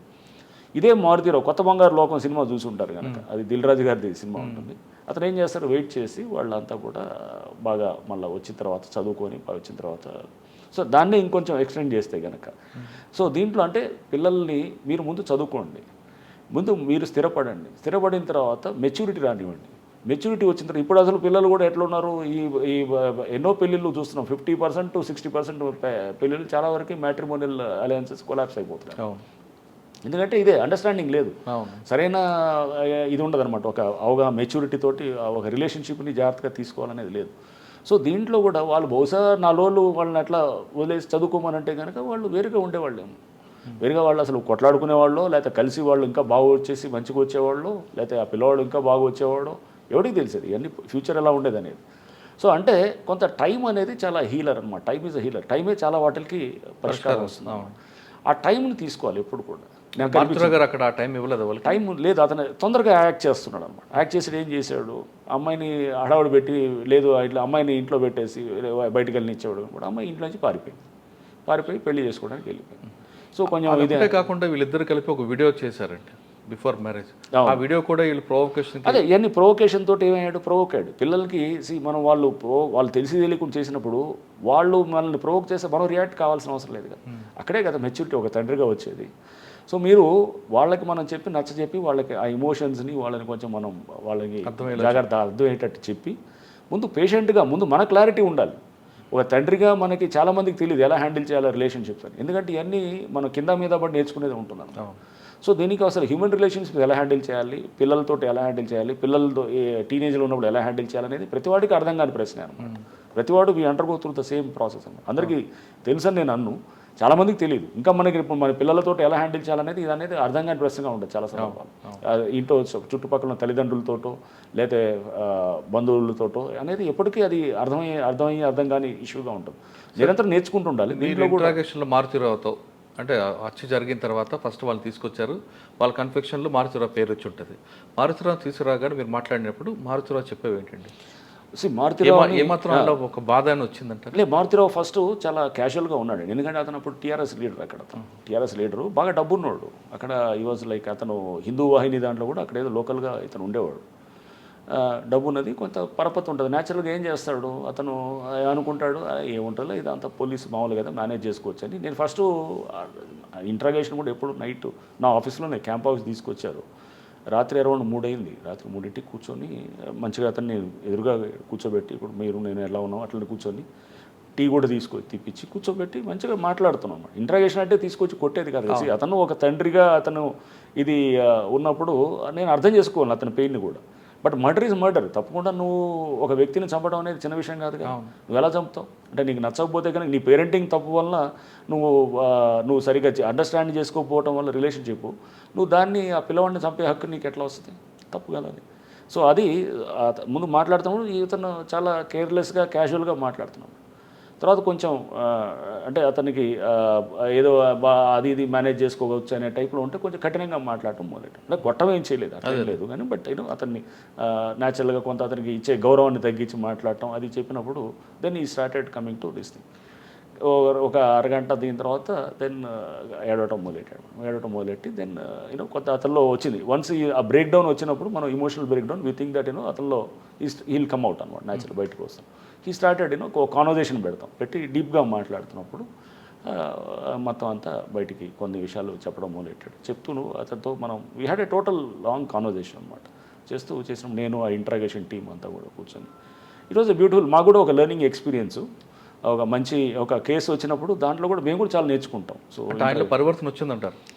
పరివర్తన వస్తుంది అనలేను, తప్పకుండా చంపాను అనేది వచ్చింది, అది తప్పకుండా ఆ ఫీలింగ్ అయితే వచ్చింది. అందుకు ఇంకా తర్వాత అతనే సూసైడ్ చేసుకున్నాడు. ఎప్పుడైతే కొన్ని రోజుల తర్వాత అతను కేసులో అరెస్ట్ అయ్యి మళ్ళీ వచ్చిన తర్వాత కేసు ఎప్పుడైతే టైట్ అయిందో అతని చిందన అంటే ఒక వ్యక్తి అతను డబ్బు సంపాదించడం కానీ ఎలా హ్యాండిల్ చేసుకోవాలో రిలేషన్షిప్ అనేది తెలియలేదండి మారుతీరావుకి. సో అతను అది ఒక మళ్ళీ సెపరేట్ ఇది. మనం డబ్బు సంపాదనే తెలివి అనుకుంటే చాలా పొరపాటు. సో తెలివి అనేది రకరకాలుగా ఉంటుంది. తెలివి డబ్బు అనేది మనం అదే ఒక దాన్ని ఒక మనం బెంచ్ మార్క్గా పెట్టుకొని ఇదే తెలివి అనుకుంటే అంతకన్నా ఇక తెలివి తక్కువ పని ఇంకోటి ఉండదు. తెలివికి చాలా రకాలు ఉంటాయి. నువ్వు how you handle your relationships, నువ్వు ఎలా ఎవరెవరితో ఎలా ఉంటావు, లేకపోతే నువ్వు ఇది కూడా ఒకటి ఆస్పెక్ట్స్ అఫ్కోర్స్ నువ్వు సొసైటీలో ఎలా సర్వే అవుతున్నావు, అన్నింటినీ కూడా కలిపి సమిష్టిగా అదే నీ maturity level. So Maruthi Rao clearly దీంట్లో మిస్ అవుతున్నాడు అనమాట. ఈ రిలేషన్షిప్స్ దగ్గర క్లియర్గా అతను చాలా అర్థం కాకుండా ఉన్నాడు. చాలామంది నేను తెలుసుకుంటుంటాను, బహుశా పిల్లలతో హ్యాండిల్ చేయాలంటే కనుక వాళ్ళతో ముందు స్పెండ్ చేయాలి టైం. ఏదో మనకి చాలామంది తెలియాలి స్పెండ్ చేయాలంటే కనుక ఊరినే టైం స్పెండ్ చేస్తే కూడా కాదు, టైం స్పెండ్ చేసి ఏదో మాట్లాడతాం కాదు, మనం కూడా వాళ్ళ మైండ్ని అర్థం చేసుకోవాలి. చైల్డ్ సైకాలజీని లేకపోతే ఒక అడాలసెంట్ సైకాలజీని అర్థం చేసుకోవడానికి మనం కూడా 10 మంది తల్లిదండ్రులతో మాట్లాడుతుండాలి. బుక్స్ ఏమైనా ఉంటే కనుక బుక్స్ ద్వారా తెలుస్తుండాలి. ఇప్పుడు మంచి ఛానల్స్ వచ్చాయి, దాంట్లో కూడా చూస్తుంటే కనుక ఇది ప్రతిదీ ఒక పాఠమే, నేర్చుకునేది అనమాట. సో నెక్స్ట్ నువ్వు తెలియని దాన్ని స్టేట్కి వెళ్తున్నప్పుడు కానీ తెలుసుకోవాలి. సో మారుతీరావు క్లియర్గా అయితే మటుకు అతని తప్పకుండా పశ్చాత్తాపం అయితే అతనిలో ఉండింది. బట్ అది అంటే ఒక బాధ అనేది కనబడ్డది అనమాట. నా బిడ్డని తీసుకెళ్ళినవాడు చంపిన దానికి ఫస్ట్లో అయితే నేను చేసింది రైట్ అనే స్టేజ్లో మాట్లాడాను అనమాట. ఆ పశ్చాత్తాపం అనేది మా దగ్గర ఫీల్ అవ్వలేదు కానీ బట్ తర్వాత గ్యాచురల్గా అతను సూసైడ్ చేసుకోవటం ఇదంతా అనేది చేసినప్పుడు నాకు కూడా బాధ అనిపించింది. నేను ఎంత పోలీస్ అధికారి అయినా కానీ ఒక తండ్రిగానే ఉంటాం కాబట్టి సో మేము కూడా ఐ ఫెల్ట్ బ్యాడ్, అరే అనవసరంగా అతను సూసైడ్ చేసుకున్నాడే అనేటటువంటిది. అంటే బిడ్డ మీద అమితమైన ప్రేమ, బిడ్డకు కూడా అమితమైన ప్రేమే తండ్రి అంటే. బట్ ఏంటంటే అక్కడ వయసు ఈజ్ ద ప్రాబ్లం. సో అది ఏజ్ ఈజ్ ఎ ప్రాబ్లం. ఇతనికి తెలియకపోవటం, మెచ్యూరిటీ లెవెల్స్ లేకపోవటం ఒక ప్రాబ్లం. ఆ సిచ్యువేషన్ ఎలా అర్థం చేసుకోవాలో తెలియకపోవటం అనేది అదొక సమస్య. ఒక సిచ్యువేషన్ ప్రాబ్లం వచ్చిన తర్వాత దాని నుంచి ఎలా బయటపడాలో తెలియకపోవటం అనేది ఒక సమస్య. ఇవన్నీ కూడా అనమాట. సో ఇవన్నీ కూడా నేను దీంట్లో అర్థం చేసుకున్న కేసు అనమాట ఇది. సో మనల్ని ఇంకా ఇండివిజువల్గా ఒక మంచి ఒక మనిషిగా మనల్ని ఆవిష్కరించుకోవడానికి ఇంకా బెటర్గా తెలుసుకోవడానికి సమాజాన్ని, వ్యక్తిత్వాల్ని ఈ కేసు చాలా ఉపయోగపడ్డది అనమాట. మీ సర్వీస్లో ఆయేషా మీరా కేసు ఒకటి, మన ప్రణయ్ కేసు ఒకటి మీకు ప్రణయ్ కేసు తర్వాత వాషింగ్టన్ పోస్ట్లో కూడా ఇది పబ్లిష్ అయింది. వాషింగ్టన్ పోస్ట్ నుంచి కూడా నాకు అక్కడి నుంచి ఒక విలేకరి అమెరికా నుంచి నాకు నా ఇంటర్వ్యూ తీసుకున్నారు. So it was published in Washington post ఈ కేసు గురించి కూడా. అంటే మీ సర్వీస్లో 2 కేసులు మీకు కేస్ స్టడీస్ అయితే అంటే చాలా కేసెస్ ఉంటాయి మురళి, అలానే లేదు. Case Ayesha case was one such case. It's a good case, అది కూడా డెఫినెట్గా అదొకటి. బట్ అది తర్వాత అది అనవసరంగా అది కాంట్రవర్సీ అయ్యి అదంతా ఉంది. ఇది దీంట్లో ఇదొక యాంగిల్లో ఉంటుంది. సో ప్రతి కేసులో మనం వీ లెర్న్ సంథింగ్ అనమాట. లైక్ ఫర్ ఇన్స్టెన్స్ అంటే తర్వాత చెప్తాను, వరంగల్లో కూడా ఇట్లాంటి కేసు ఒకటి. నల్గొండలోకి బాగా గుర్తుండిపోయిన కేసు అంటే నల్గొండలో ఈ కేసుతో పాటు గాంజాయి దాని మీద కూడా మేము బాగా టైట్ చేయడం జరిగిందనమాట. గాంజాయి దాంట్లో కూడా అప్పుడు ముఖ్యమంత్రి గారు కేసీఆర్ గారు ఉండేవారు, చాలా మీటింగ్స్ పెట్టారు. ఈ కోవిడ్ టైంలో గాంజా పెద్ద ఎత్తున కూడా మొదలైందనమాట. సో అప్పుడు ప్రభుత్వం కూడా ఏం చేశారంటే బాగా టైట్ చేయాలి గాంజాయి మీద అని చెప్పేసి క్లియర్ ఇన్స్ట్రక్షన్స్ ఇవ్వడంతో మేము చెకింగ్స్ అవన్నీ పెడుతూ కూడా మొత్తం పెద్ద ఎత్తున పట్టుకుంటూ తర్వాత దీనికి అన్ని సోర్స్ ఏఓబీలో ఉండేది. అంత ఏఓబీలో ఉండేది. నేను ఏఓబీలో ఆ ఏరియాలో గ్రేహౌన్స్లో పనిచేశాను ఎస్పీగా. అవును, అది 2009 నుంచి 12 దాకా అక్కడ గ్రేహౌన్స్లో ఎస్పీగా చేశాను. సో నాకు పూర్తి అవగాహన ఉంది ఏఓబీ ఎట్లా ఉంటుంది, ఎక్కడ లోపల ఎక్కడెక్కడ ఏ విలేజ్లో ఎట్లా ఉంటుంది అనేది పూర్తి అవగాహన ఉంది. సో అందుకోసం దీంతో మా టీమ్స్ ఉన్నారు అంతా ఇక్కడ. యాక్చువల్గా నల్గొండలో టీమ్స్ని అన్నింటిని ఒక 15 టీమ్స్ని తయారు చేసి విజయదశమి రోజు వీళ్ళందరినీ కూడా ఈ గంజాయి దీని మీద ఏఓబీలో లిస్ట్ అవుట్ చేసాం. అంటే కాల్ డేటాతోటి ఇక్కడ పట్టుకోగానే ఎక్కడ నల్గొండలో ఎక్కడో రోడ్డు మీద మెయిన్ ఎక్కడ ఏదో చిట్యాల దగ్గర లేకపోతే ఎక్కడో చెకింగ్లో అక్కడ దొరుకుతాడు అనుకుందాం, నకరికల్ దగ్గర ఎక్కడ దొరికితే అవన్నీ మనం డీటెయిల్స్ అనేవి తీసుకొని వాడి కనెక్షన్స్ తీసుకొని ఎవడు మెయిన్ ఫెలో అక్కడ ఎవరు వీళ్ళకి ఏఓబీలో వీళ్ళు ఎవరు అక్కడ పండించే వాళ్ళు ఎవరు, మధ్యలో డీలర్ ఎవరు, ఇవన్నీ అనేది తీసుకొని ఆ లిస్టు బట్టి వాళ్ళని పట్టుకురావడానికి టీమ్స్ పంపించినప్పుడు అక్కడ లోకల్ పోలీస్ సపోర్ట్ కూడా తీసుకున్నాం అనమాట. తీసుకొని లోకల్ ఎస్పీకి మాట్లాడాను అక్కడ, ఏది వైజాగ్ రూరల్ ఎస్పీకి, ఈస్ట్ గోదావరి ఎస్పీకి కూడా మాట్లాడి నేను పర్సనల్గా మాట్లాడిన తర్వాత మా దగ్గర నుంచి ఒక అడిషనల్ ఎస్పీని కూడా పంపించాను, సతీష్ అని చెప్పి. అతను కూడా వెళ్ళి అక్కడే క్యాంప్ చేసి వాళ్ళ లోకల్ సపోర్ట్ తీసుకొని వెళ్ళి దాదాపు 1000 కేజీల గాంజా కూడా రికవర్ చేసాం అక్కడ. కానీ ఆ ప్రాసెస్లో ఫైరింగ్ కూడా చేశారు. ఫైరింగ్ కూడా అయింది. ఏది మన ఇక్కడే మన ఏజెన్సీ ఏరియాలో లంబసింగి దగ్గర అక్కడ కూడా ఫైరింగ్ అయింది. ఫైరింగ్ అయితే వాళ్ళు అంతా చెల్లాచెదరై తర్వాత మా పోలీస్ వెహికల్ని కూడా దాడి చేశారు. ట్రైబల్స్ అంతా గొడవ చేశారు అక్కడ. చేసి ట్రైబల్స్లో అంటే వీళ్ళు ఎవరు మెయిన్గా ఈ గంజాయి తింటూ ఉండే. చేసిన వాళ్ళు చేసి పోలీసు మీద లోకల్ పోలీసు చెప్పకుండా వచ్చారనేది లోకల్ పోలీసు ఉన్నారు మాతో అక్కడ. యాక్చువల్గా ఆ రోజు వాళ్ళు కూడా సపోర్ట్ లేకుండా వచ్చారు. వచ్చిన తర్వాత మాకు చెప్పడం బట్టి ఈ రప్చర్ ముందు అంతా ఉన్నారు, వాళ్ళు కూడా మాతోటి వాళ్ళకి వెళ్తున్నారనేది అక్కడ సిఐకి తెలుసు, వాళ్ళు లోపలికి వెళ్తున్నారనేది తెలుసు. అక్కడ జనరల్గా ఏమైందంటే ఒక ఇష్యూ ఇవ్వగానే మనకెందుకు లేదు పక్కకు అయిపోవాలనే ఆలోచన అక్కడ కనపడదు అనమాట. ఎందుకులే అక్కడ మళ్ళీ లేనిపోయి ఫైరింగ్ అయింది, ఒక ట్రైబల్స్ ఒకళ్ళిద్దరికి ఇంజూరీ అయింది, వాళ్ళు ఇది అవ్వగానే జనరల్గా ఏం చేస్తారు అక్కడ అప్పుడు ఆ టైంలో మనకి ఎందుకులే ఇది వీళ్ళ మీద దోసేస్తే అయిపోయింది అని చెప్పి అనుకున్నారు. మేము అక్కడ లోకల్గా ఇదంతా తీసుకొని చేసాం కదా, ఆల్రెడీ మాట్లాడాం, సపోర్ట్ కావాలన్నాం, ఆ డేటా అంతా కూడా ఇచ్చారు మాకు, మా దగ్గర ఉన్న డేటాను కూడా వాళ్ళకి షేర్ చేసాం. వాళ్ళ గెస్ట్ హౌస్లోనే మీరు వాళ్ళ ప్రాంతంలోకి వెళ్ళి ఫైరింగ్ చేస్తే వాళ్ళకి అవమానంగా ఉంటుంది కదా. దీంట్లో అవమానం అనేదాన్ని ఎలా అనుకుంటే ఇప్పుడు మేము కాల్పులు చేయాల్సి వచ్చింది, ఎందుకు వచ్చింది, వాళ్ళు మా మీద దాడి చేసినప్పుడు చేశారు. అక్కడ ఉన్న అసలు మీరు వెళ్లకుండా మీరు సపోర్ట్ చేస్తున్న వాళ్ళే పట్టుకునేవారు కదా. అలా అవ్వట్లేదనే కదా అక్కడ. అప్పుడు ఆ టైంలో ఏం జరిగింది, వాళ్ళు కూడా జాయింట్గా వెళ్ళి తీసుకొని మేము వెళ్ళి లోకల్గా మొత్తం లీక్ అయిపోతుంది. సో లోకల్గా లీక్ అయింది అనుకోండి, నీకు వెళ్ళిన పని ఇప్పుడు సపోజ్ ఎవరైనా సిబిఐ టీం ఎవరైనా వచ్చారనుకోండి, మనకు సపోజ్ నేను నల్గొండ ఎస్పీకి ఉన్నాను అనుకోండి, వాళ్ళేం చెప్పరు పలానా పికప్ చేస్తున్నారు. సిబిఐ టీం కానీ లేకపోతే ఎవరైనా ఎన్ఐఏ టీం వచ్చినా కానీ చెప్పరు మీ పలానా వాడి కోసం. ముందు మీ దగ్గర వస్తున్నాం, మీ ఏరియాలో కొన్ని మాకు ఆపరేషన్స్ ఉన్నాయి, మీకు కొంత సపోర్ట్ ఇవ్వాలంట, ఇస్తామనంట. వాళ్ళు ఎవరిని చేయాలి, ఎందుకంటే వాళ్ళే ఎందుకు డిస్క్లోజ్ చేస్తారు, నువ్వు పలానా ముందే అంటే మేము చెప్తే కనుక ఎక్కడ లోకల్గా ఎవడో లీక్ అవుతుంది. సో ఎవరు చెప్పరు, ఏ టీం కూడా చేసేవాళ్ళు అట్లా చెప్పరు. మేము కూడా అలా చెప్పలేదు అంతే. వాళ్ళకి వెళ్ళి అక్కడ మీకు చెప్పాలి వాళ్ళకి చేయాలనేది అట్లా లేదు. సో ఈ టీమ్స్ అంతా వెళ్ళి పట్టుకొచ్చి అడవుల్లో లోపలికి వెళ్ళారు, అక్కడ తీసుకొచ్చి అందరినీ మనం అరెస్ట్ చేయడం కూడా జరిగింది. కానీ అక్కడ మీరు చేసిన వల్ల వాళ్ళకు ఇబ్బంది వచ్చింది. లోపల జరుగుతున్న ఇన్ఫర్మేషన్ రావాలంటే మేము ఈ గంజాయి సప్లర్స్ కొంతమంది సపోర్ట్ చేయాల్సి వచ్చేది అన్నది వాళ్ళ వెలిగేషన్, వాళ్ళ చెప్పే వెర్షన్. నేను యాంటీ ఎక్స్ట్రీమిస్ట్ వర్క్లో చేశానండి. ఎప్పుడు మనము ఒక చెడుని కౌంటర్ చేయాలంటే కనుక ఇంకొక చెడు మనం ప్రేరేపించాల్సిన అవసరం లేదు. అందులో ఎస్పెషల్లీ గాంజాయి లాంటిది. ఇంకా నేను గాంజాయి నక్సలిజంలో ఏది ఇంపార్టెంట్ అనుకుంటే కనుక గాంజాయి చాలా ముందు డేంజరస్ అంట నక్సలిజం కన్నా.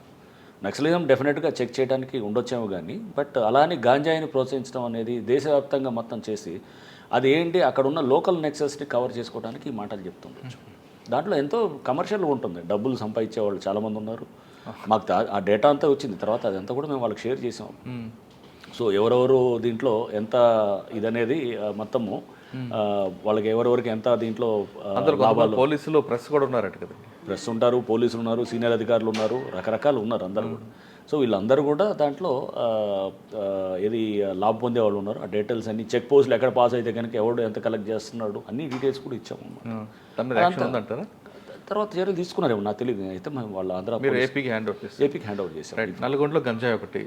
నెక్స్ట్ అండి గంజాయి ప్రణయ్ కేసు ఉండింది. డెఫినెట్గా రౌడిజంని బాగా చెక్ చేసాము. ఫెయిర్ పోలీసింగ్ చేయడానికి ట్రై చేస్తాం. ఎక్కడైనా కానీ పబ్లిక్కి ముందు రెస్పాండ్ అవ్వాలనేటట్టు ట్రై చేస్తాం అనమాట. సో అట్లా అది అంటే సామాన్యుడు అనేవాడికి మనము రెస్పాండ్ అవ్వాలి అనేది అది ట్రై చేస్తుండేది. సార్ నల్గొండ తర్వాత వరంగల్ కదా డైరెక్ట్. నల్గొండ తర్వాత ట్రాఫిక్ వచ్చాను. ట్రాఫిక్ కొంతకాలం, ట్రాఫిక్ తర్వాత వరంగల్. వరంగల్ వెళ్ళగానే మీకు మెయిన్ ఛాలెంజ్ ఏమొచ్చింది? అక్కడ అధికార పార్టీ ఎమ్మెల్యే కార్పొరేటర్లని అరెస్ట్ చేశారు, మీ సిబ్బందిని కూడా సస్పెండ్ చేశారు, అటు ప్రెస్ పోలీస్ అని తేడా లేకుండా అందరిని లోపటేశారు ల్యాండ్ గ్రాపింగ్ కేసులో. అవును. సో నల్గొండ ఒక టైపు, వరంగల్ ఏమో ఇంకా అదేంటే హైదరాబాద్ తర్వాత తెలంగాణలో Warangal is big city. So అక్కడ ఏమవుతుందంటే వెళ్ళినప్పుడు ల్యాండ్ గ్రాబింగ్ అనేది అక్కడ పెద్ద అక్కడ చాలా సీరియస్ అంశంగా అక్కడ ఉండింది. ఎందుకంటే దాంట్లో మెయిన్గా రూలింగ్ పార్టీలో ఉన్న వాళ్ళు, పవర్ఫుల్ వాళ్ళు, వీళ్ళందరూ కూడా దీంట్లో ఇన్వాల్వ్ అవుతారు. ఎవరైనా కానీ ఎక్కడైనా కానీ ఒక తప్పు చేయాలంటే కనుక అపోజిషన్ అయితే కనుక అతన్ని పోలీసు ఈజీగా కౌంటర్ చేస్తాం. వాడు ఏం చేస్తాడు, పార్టీ మార్చేసి మళ్ళీ యాక్టివిటీస్, ఒక రౌడీ షీటర్ ఉన్నాడు అనుకోండి, అక్కడ మొన్నటిదాకా అపోజిషన్లో ఉన్నవాడు రూలింగ్ పార్టీకి మారి సేఫ్ అవుదామని చూస్తాడు. పొలిటీషియన్ కూడా రూలింగ్ పార్టీని అపోజిషన్ నుంచి దూరి దీంట్లో రూలింగ్ పార్టీలో పోయి సేఫ్ అవ్వాలని చూస్తాడు. ఎప్పుడైనా కానీ జరిగేది. సో ఫస్ట్ చెక్ చేయాలనుకుంటే కనుక ఫస్ట్ రూలింగ్ పార్టీ అక్కడ వాళ్ళే ఇంపార్టెంట్ అవుతారు అన్నమాట. సో అక్కడికి వెళ్ళాను, వరంగల్కి వెళ్ళినప్పుడు ఫస్ట్ చూస్తే కనుక మెయిన్గా అక్కడ రూలింగ్ పార్టీ కొంతమంది కార్పొరేటర్స్ వాళ్ళే వాళ్ళు కొంత ఎమ్మెల్యేస్కి దగ్గరగా ఉండేవాళ్ళు వాళ్ళందరూ కూడా. సో వీళ్ళు జరుగుతుండేది అనమాట. అంతా జరుగుతున్నప్పుడు కార్పొరేటర్స్ని అరెస్ట్ చేసి వాళ్ళని జైల్లో పంపించడం జరిగింది. చేసినప్పుడు ఒక 4-5 కార్పొరేటర్స్ ఉన్నప్పుడు ఇమీడియట్గా అరెస్ట్ చేసాము. అరెస్ట్ చేసిన తర్వాత జెడ్పీ చైర్మన్ కూడా అక్కడ అరెస్ట్ చేసాం ఒక మర్డర్ కేసులో చేసి. జెడ్పీ వైస్ చైర్మన్ అతను వాళ్ళ భర్త జనగాం జెడ్పీ వైస్ చైర్మన్ ఉన్నాను. అతన్ని మనం మర్డర్ కేసులో కూడా తీసుకొచ్చి అంటే మిస్సింగ్ కేసులో మా ఇంట్రాగేషన్ చేస్తున్నప్పుడు అతను 3 మర్డర్లు చెప్పాడు అనమాట. చెప్పి మొత్తం తీసుకొచ్చి సో అతను అంటే అంతకుముందు సంవత్సరాల క్రితం జరిగిన మర్డర్లు కూడా బయటకు వచ్చాయి అనమాట. బయటకు వచ్చి సో అరెస్ట్ చేసాం. సో న్యాచురల్గా ఏంటంటే మనం ముందు అది లేకపోతే అంటే నువ్వు రూలింగ్గా అపోజిషనే కాదనమాట అక్కడ. సార్ వాళ్ళు అరెస్ట్ చేస్తున్నప్పుడు మీరు ఇక్కడ అధికార పార్టీ నుంచి ప్రజలు రాలేదా మీకు? ఫస్ట్లో అక్కడ నేను వెళ్ళడానికి కూడా అక్కడ కారణం అప్పుడు ఆ టైంలో ఒక ఏమైందంటే ఈమె షర్మిల గారు వచ్చారు. వచ్చినప్పుడు నర్సంపేటలో కొంత డిస్టర్బెన్స్ అయ్యి అక్కడ తగలబెట్టడం, బస్సు తగలబెట్టడం డిస్టర్బెన్స్ అయ్యింది. సో నేను ఎప్పుడు వెళ్ళాలన్నా చెప్పాను కదా, నల్గొండలోనేమో మర్డర్ అయింది, ఇక్కడేమో ఇదంతా డిస్టర్బెన్స్ అవ్వగానే వెంటనే నాకు సడన్గా కొన్ని గంటల్లో నా ట్రాన్స్ఫర్ ఆర్డర్ వచ్చి నేను వెళ్ళినప్పుడు బహుశా నేను క్రైసిస్ మేనేజ్మెంట్లో కొంచెం బెటర్గా ఉంటానని ఫీలింగ్ ఏమైనా ఉండిందేమో. సో ఇప్పుడు కూడా ఇప్పుడు దీంట్లో కూడా అంటే చేయడానికి ఏమైనా ఉంటే కనుక government has a good impression లక్కీగా నా మీద. ఇప్పుడు రేవంత్ రెడ్డి గారికి కానీ లేకపోతే అప్పుడు కేసీఆర్ గారు కానీ. సో దే హ్యావ్ నేను ఎప్పుడు రాజకీయాలు అనే దాన్ని పెద్ద పట్టించుకునేవాడిని కాదు. ఏ పార్టీ అయినా కానీ కూడా నాకు అందుకోసం అన్ని పార్టీల వాళ్ళు నాతో మంచిగానే ఉంటారు. సో తప్పు చేస్తే మటుకు పార్టీలకు అతీతంగానే చేయాలనేటటువంటి దీంట్లో ఉంటాం. కానీ వరంగల్ మీరు వెళ్ళేసరికి మొత్తం డిస్టర్బెన్స్ అయి ఉంది కదండి, అంతా పాతుకుపోయి ఉన్నారు. వాళ్ళని ప్రక్షాళన చేయాలంటే ఏమనిపించారు మీకు? సో అదే ఇన్స్పెక్టర్స్ చాలామంది ఏంటంటే బాగా వెల్ కనెక్టెడ్ ఉండేవాళ్ళు. అందరూ వెల్ కనెక్టెడ్ ఉండి పొలిటికల్గా బాగా స్ట్రాంగ్ ఉండేవాళ్ళు. స్ట్రాంగ్ ఉండి అంతా ఇది ఉన్నప్పుడు న్యాచురల్గా వాళ్ళ ఎవరి యాక్టివిటీస్ తెలుసుకోవాలంటే కనుక పబ్లిక్ కాంటాక్ట్ బెస్ట్ కాంటాక్ట్.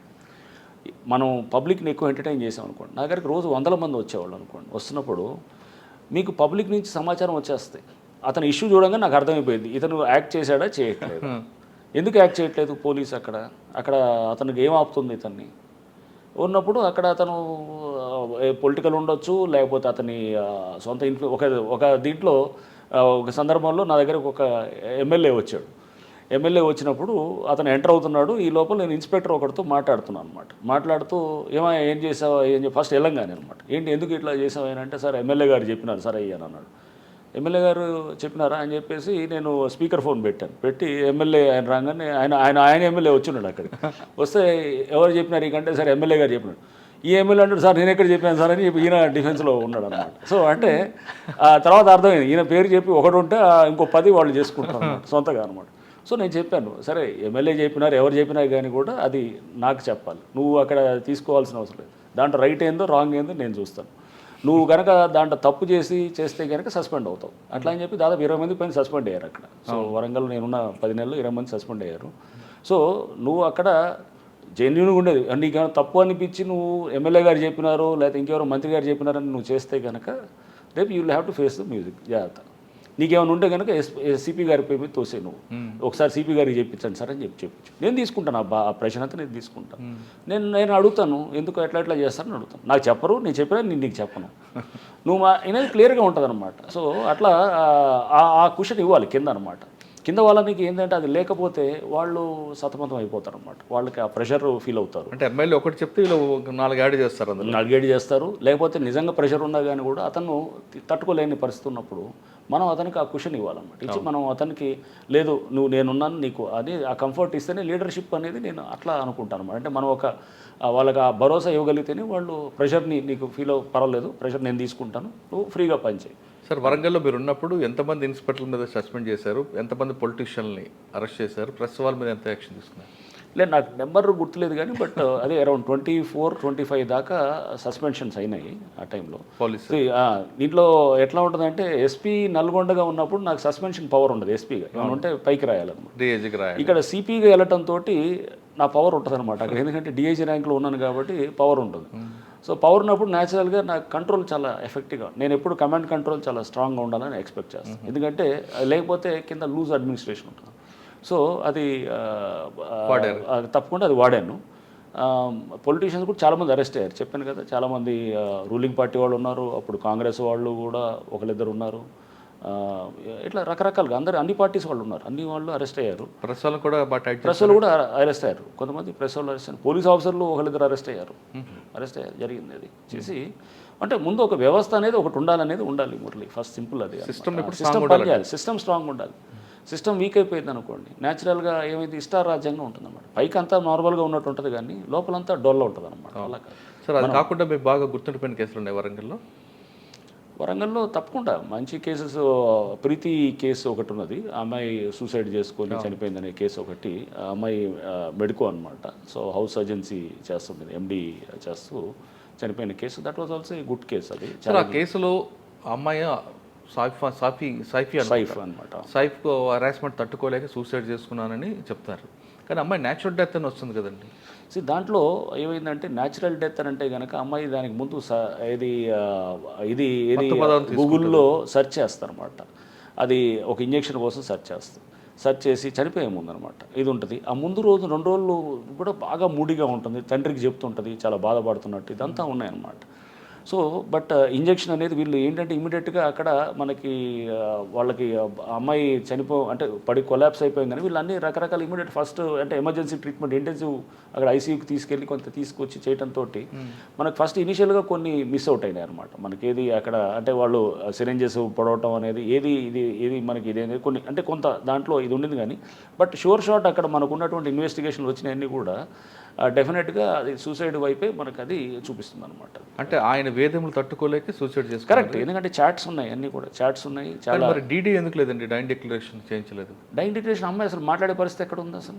అమ్మాయి కొలాప్స్ అయిపోయిందా? లేదు, బతుకుందంటే అసలు మాట్లాడే పరిస్థితి లేదు, అసలు క్రిటికల్ ఉంది, ఎక్కడ మాట్లాడే ఇది లేదు. కొలాప్స్ అయిపోయిన తర్వాత ఇక పిఎంఈలో ఆమె న్యాచురల్ డెత్ అని వస్తుంది. న్యాచురల్ డెత్ అని ఎక్కడ ఇవ్వరు వాళ్ళు, కాజ్ ఆఫ్ డెత్ ఇలానే ఇస్తారు అంతే. న్యాచురల్ డెత్ అని ఎక్కడ ఇవ్వలేదు వాళ్ళు, కాజ్ ఆఫ్ డెత్ ఇగో ఈ పర్టికులర్ ఈ టాక్సిన్ అని చెప్పి ఇచ్చారనమాట. అవునా సార్? ఆ కేసులో వరంగల్ యూనివర్సిటీ సస్పెండ్ చేసింది, కానీ కోర్టు కూడా మరొకసారి ఆర్డర్ ఇచ్చింది దానికి సస్పెండ్ రికాల్ చేయమని. సస్పెన్షన్ ఏది మీరు అనేది? స్టూడెంట్కి సస్పెన్షన్ చేశారు కదా అతన్ని, ఎంక్వైరీ చేసిన తర్వాత సస్పెండ్ ఎత్తిమని కోర్టు ఆర్డర్ ఇచ్చిన తర్వాత డెఫినెట్గా ఉంటుంది. సస్పెన్షన్ అనేది ఎందుకు, అతను ఇమీడియట్గా ఇది ఉంటుంది, ఎందుకంటే అతను ర్యాగింగ్ అనే దాంట్లో అతను అరెస్ట్ అయ్యాడు, ర్యాగింగ్ సూసైడ్ దీంట్లో చేసిన తర్వాత సస్పెన్షన్ అనేది ఒక మెజర్ అది. బట్ అది పర్మనెంట్గా సస్పెండ్ చేయరు కదా, అతను కేసు రేపు ప్రూవ్ అయ్యేదాకా అతను సెకండ్ టైం కూడా సస్పెండ్ చేశారట. సెకండ్ టైం ఎంక్వైరీ చేసిన తర్వాత కూడా సస్పెన్షన్ కరెక్ట్ అని వీళ్ళు యూనివర్సిటీ అధికారులు కోర్టుకి చెప్పారట. నాకు అర్థం కాలేదు, అంటే సస్పెన్షన్ జనరల్గా మా పరిధిలోకి రాదు అది, బట్ యూనివర్సిటీ వాళ్ళకి ఉంటుంది. సో బట్ అది ఏదైనా కానీ కూడా మేము అరెస్ట్ చేయగానే వాళ్ళు సస్పెండ్ చేశారు. మీరైతే నమ్ముతున్నారు 100%. అది ఎందుకంటే అది మనకి ఆ కేసు దర్యాప్తులో చాట్స్లో అన్నింటిలో చూసినప్పుడు కూడా చాలా స్పష్టంగా అర్థమవుతుంది అనమాట. There was a clear harassment. ఆ అమ్మాయి ఎవరెవరితో షేర్ చేసిందనే దాన్ని కూడా క్లియర్గా మన దగ్గర అంతా విత్ చాట్స్ తోటి దొరికింది. కోర్టు ఎందుకు అవన్నీ మరి పెట్టినప్పుడే కదా అతను బెయిల్ రాలేదు, చాలా రోజులు అతను దాదాపు 3 నెలలు ఉన్నాడు అతను. సో అది బెయిల్ రాలేదంటేనే ఇవన్నీ ఎవిడెన్స్ పెడతామే తోడు కదా అతను బెయిల్ రాలేదు కూడా. సార్ వరంగల్ తర్వాత ఎక్కడికి వచ్చారు? వరంగల్ తర్వాత నేను మళ్ళీ ఇక్కడ క్రైమ్స్కి వచ్చాను. క్రైమ్స్కి వచ్చేసి తర్వాత సిసిఎస్లో అది అడిషనల్ సిపి క్రైమ్స్ పోస్ట్లో ఉన్నాను. ఒక 2 months ఉన్నాను, కాకపోతే ఎక్కువ రోజులు లేను. ఆ తర్వాత నెక్స్ట్ సార్ అక్కడే సాహితీ కూడా ఉన్నట్లుంది కదా? సాహితీ కేసు కూడా ఉంది. సాహితీ కేసు ఇంపార్టెంట్ కేసు, అందుకే అప్పటికే ఒక 1.5-2 years ముందే ఆ కేసు రిజిస్టర్ అయింది. అరెస్ట్ అయ్యి ఉన్నారు అతను, బూదాటి లక్ష్మణ్ అని వీళ్ళంతా మెయిన్ వాళ్ళందరూ కూడా అరెస్ట్ అయ్యి ఉన్నారు. సో నేను యాక్చువల్గా అక్కడ సెట్ అయ్యే లోపలే ఆ కేసులో అంటే అప్పటికే అరెస్ట్లు అయ్యి అంతా కూడా మొత్తం మొత్తం మనకి అంటే అక్కడ కేసు దర్యాప్తు ఒక స్టేజ్లో పబ్లిక్ వీళ్ళందరితో కూడా మీటింగ్స్ పెట్టేసి వాళ్ళతో కూడా అందరితో ఒకసారి మాట్లాడిన తర్వాత మేము చెన్నైకి కూడా వెళ్ళాము. ఈ కేసెస్లో ఎలా హ్యాండిల్ చేస్తున్నారు చెన్నైలో వాళ్ళు కొంత వాళ్ళ టీం అక్కడ ఈఓడబ్ల్యూ టీమ్స్ అది దీంట్లో కొంత మంచి ఎక్స్పర్టీస్ ఉన్నాయన్నమాట. సో వాళ్ళతో కూడా నేను అప్పుడు డీసీపీ డీడీ అండ్ ఇంకా కొంత ఇతర ఆఫీసర్స్ అందరూ కూడా వెళ్ళి అక్కడ ఒక 2-3 days ఉండి కూడా వాళ్ళతో కూడా ఇంటరాక్ట్ అయినప్పుడు మాకు అక్కడ అర్థమైంది మనకి వాళ్ళకి ఏంటి సార్ తేడా ఉంది అక్కడ కొన్ని ప్రావిజన్స్ లాలో కొంత ఉన్నది, కానీ బట్ ఏదైనా కానీ కూడా ఏమవుతుందంటే విక్టిమ్స్కి అనేది కొంత టైం పడుతుంది అనమాట న్యాయం జరగడానికి. అంటే ఆస్తులు అటాచ్ చేస్తుండొచ్చావు కానీ బట్ అది మళ్ళీ వెంటనే వాళ్ళకి న్యాయం జరగడానికి వాళ్ళ ఏదైతే కోల్పోయిన సొమ్ము ఉందో అది అప్పగించడానికి అక్కడ కూడా చాలా టైం కన్స్యూమ్ ప్రాసెస్ లాగా అనిపించింది అనమాట. సో దానికి కొంత మన దగ్గర కూడా కొన్ని లీగల్ ప్రాసెస్ని ఏమన్నా మనం మార్చుకోవడానికి లేకపోతే ఇంకేమన్నా బెటర్గా చేయడానికి అనేది కూడా చర్చ జరిగింది అనమాట నేనున్నప్పుడు. దిస్ వాజ్ February దాకా అనమాట. ఆ తర్వాత బహుశా ఏమన్నా దాంట్లో లీగల్గా ఏమన్నా ఇంకేమన్నా బెటర్ సిస్టమ్స్ ఏమన్నా అడాప్ట్ చేస్తుండొచ్చాము కూడా అనేది. అక్కడ నుండి మీరు మల్టీ జోన్ 1కి వచ్చాను. అక్కడ ఒక 3.5 months ఉన్నాను. అక్కడే ఉందండి అచీవ్మెంట్ అని నేనేమన్నా కానీ అక్కడ నేను ఎలక్షన్స్ టైంలో ఉన్నాను. సో న్యాచురల్గా అన్ని జిల్లాలకు వెళ్ళి అక్కడ కొంత రివ్యూ చేస్తుండేవాడిని. క్రైమ్ రివ్యూస్ కూడా చేస్తుండేవాడిని. దాంట్లో కూడా కొంత అంటే బేసికల్గా ఏంటంటే కొంచెం కంట్రోల్స్ ప్రాపర్గా ఉండాలి. అంటే సిస్టమ్ అక్కడ దాదాపు 30 మంది ఆఫీసర్స్ సస్పెండ్ అయ్యారు దాంట్లో, ఇన్స్పెక్టర్సు, ఎస్ఐలు కానీ వీళ్ళందరూ కూడా. ఎందుకండి మీరు మీ డిపార్ట్మెంట్ ఎక్కువగా అంటే ఇప్పుడు అక్కడ వస్తుంది, సపోజ్ ఎవడో ఒక తప్పుడు కేసు పెట్టారనుకుందాం ఫర్ ఇన్స్టెన్స్, తప్పుడు కేసు పెట్టి చేస్తున్నప్పుడు అతన్ని మనం ఎట్లా వదిలేస్తాం? ఒక రాంగ్ కేసు పెట్టి ఎవడో చేశాను. పోలీసులో డెఫినెట్గా అది కొంత అంటే మీరు ఎవరైనా అరెస్ట్ చేసి మీరు జైలుకి పంపించినప్పుడు అది చిన్న విషయంగా తీసుకోవటానికి లేదు. ఓ రాంగ్ కేసు పెట్టి ఒకరిని అరెస్ట్ చేసి మీరు జైలుకి పంపిస్తున్నప్పుడు అది జస్ట్ ఏదో అక్కడేదో ఎవడో చెప్పాడనో లేకపోతే ఎవడో ఇన్ఫ్లుయెన్స్లో ఉండి చేస్తే కనుక సీరియస్గా తీసుకోవాలన్నమాట.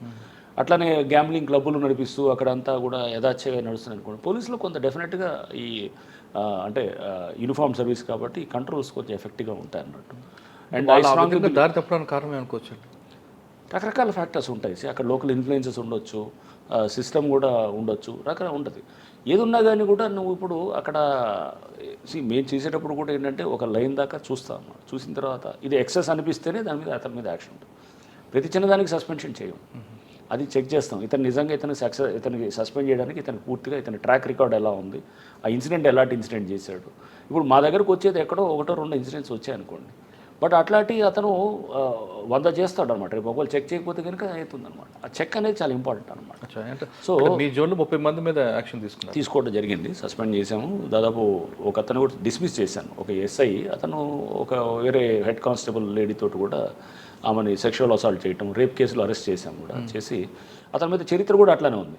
అతను ఏంటి అంతకుముందు ఒక అవుట్రేజింగ్ మోడల్స్ ఒక మహిళతో అసభ్యంగా దాని మీద కూడా అరెస్ట్ అయి ఉన్నాడు అప్పుడు. ప్లస్ అతను ఇంకో లేడీస్ కానిస్టేబుల్స్ తోటి మిస్బిహేవ్ చేశాను, ఛార్జ్ మెమో కూడా అంతకుముందు ఇచ్చారు, డిసిప్లిన్ యాక్షన్.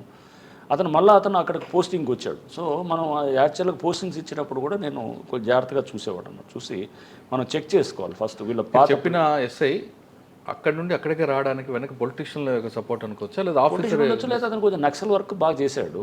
సో చేసి అతను కాళేశ్వరంలో నక్సల్ వర్క్ దీంట్లో అతన్ని అక్కడ తీసుకొచ్చారు, తెచ్చి ఉండొచ్చు.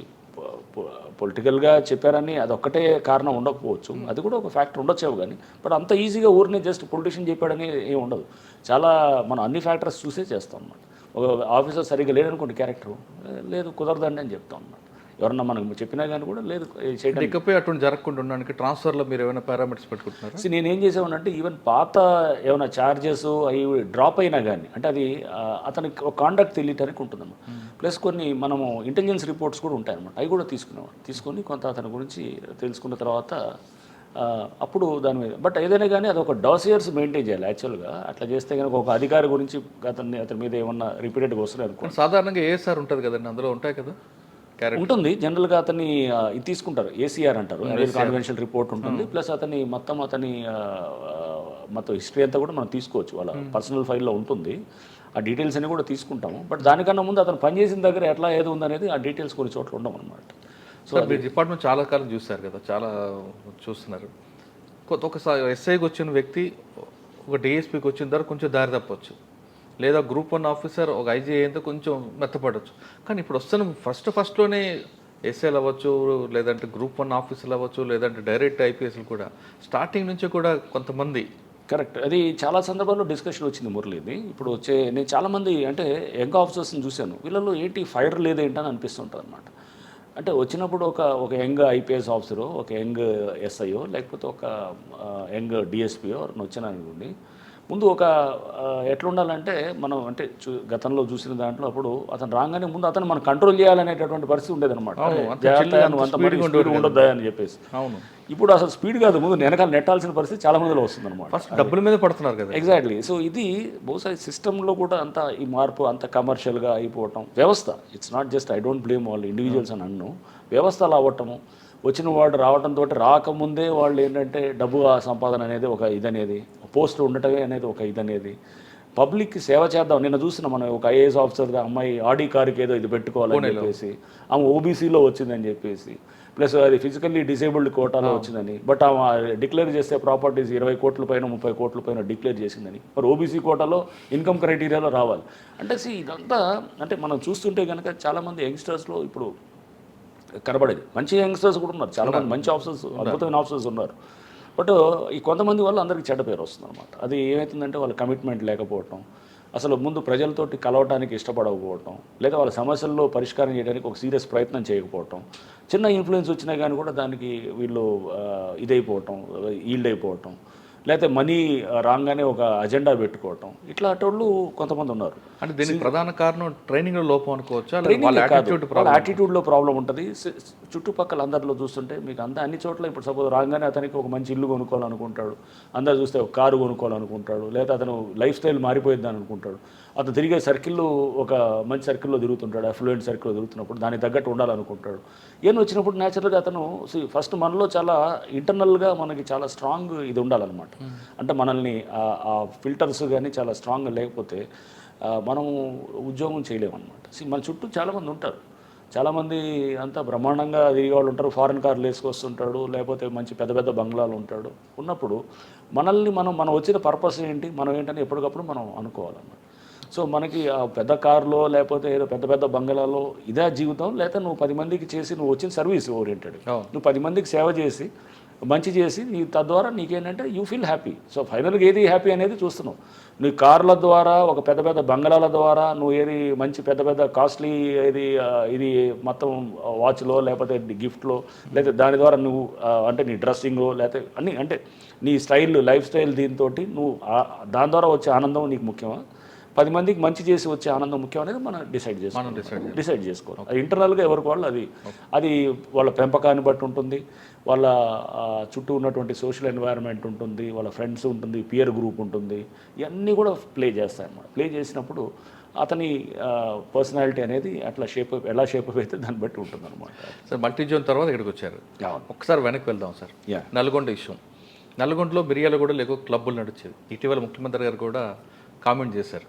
అవును, ఒక చాలామందిని అరెస్ట్ చేశాం మురళి. అంటే నేను ఈ మధ్య చూశాను, బట్ అక్కడ అంతా భయపడేవాళ్ళు. అదే నేనేది మేము అంటే this was about 4-5 years back కాబట్టి ఈ మధ్య జరుగుతున్నాయని నేను విన్నాను, పేపర్లో చూశాను. ముఖ్యమంత్రి గారు కూడా కామెంట్ చేశారు. ఒక ఐపీఎస్ ఆఫీసర్ నడిపించారు. ఒక ఇట్లాంటిది అంటే బార్డర్ ఏరియాస్లో చాలా నడుస్తుండేది.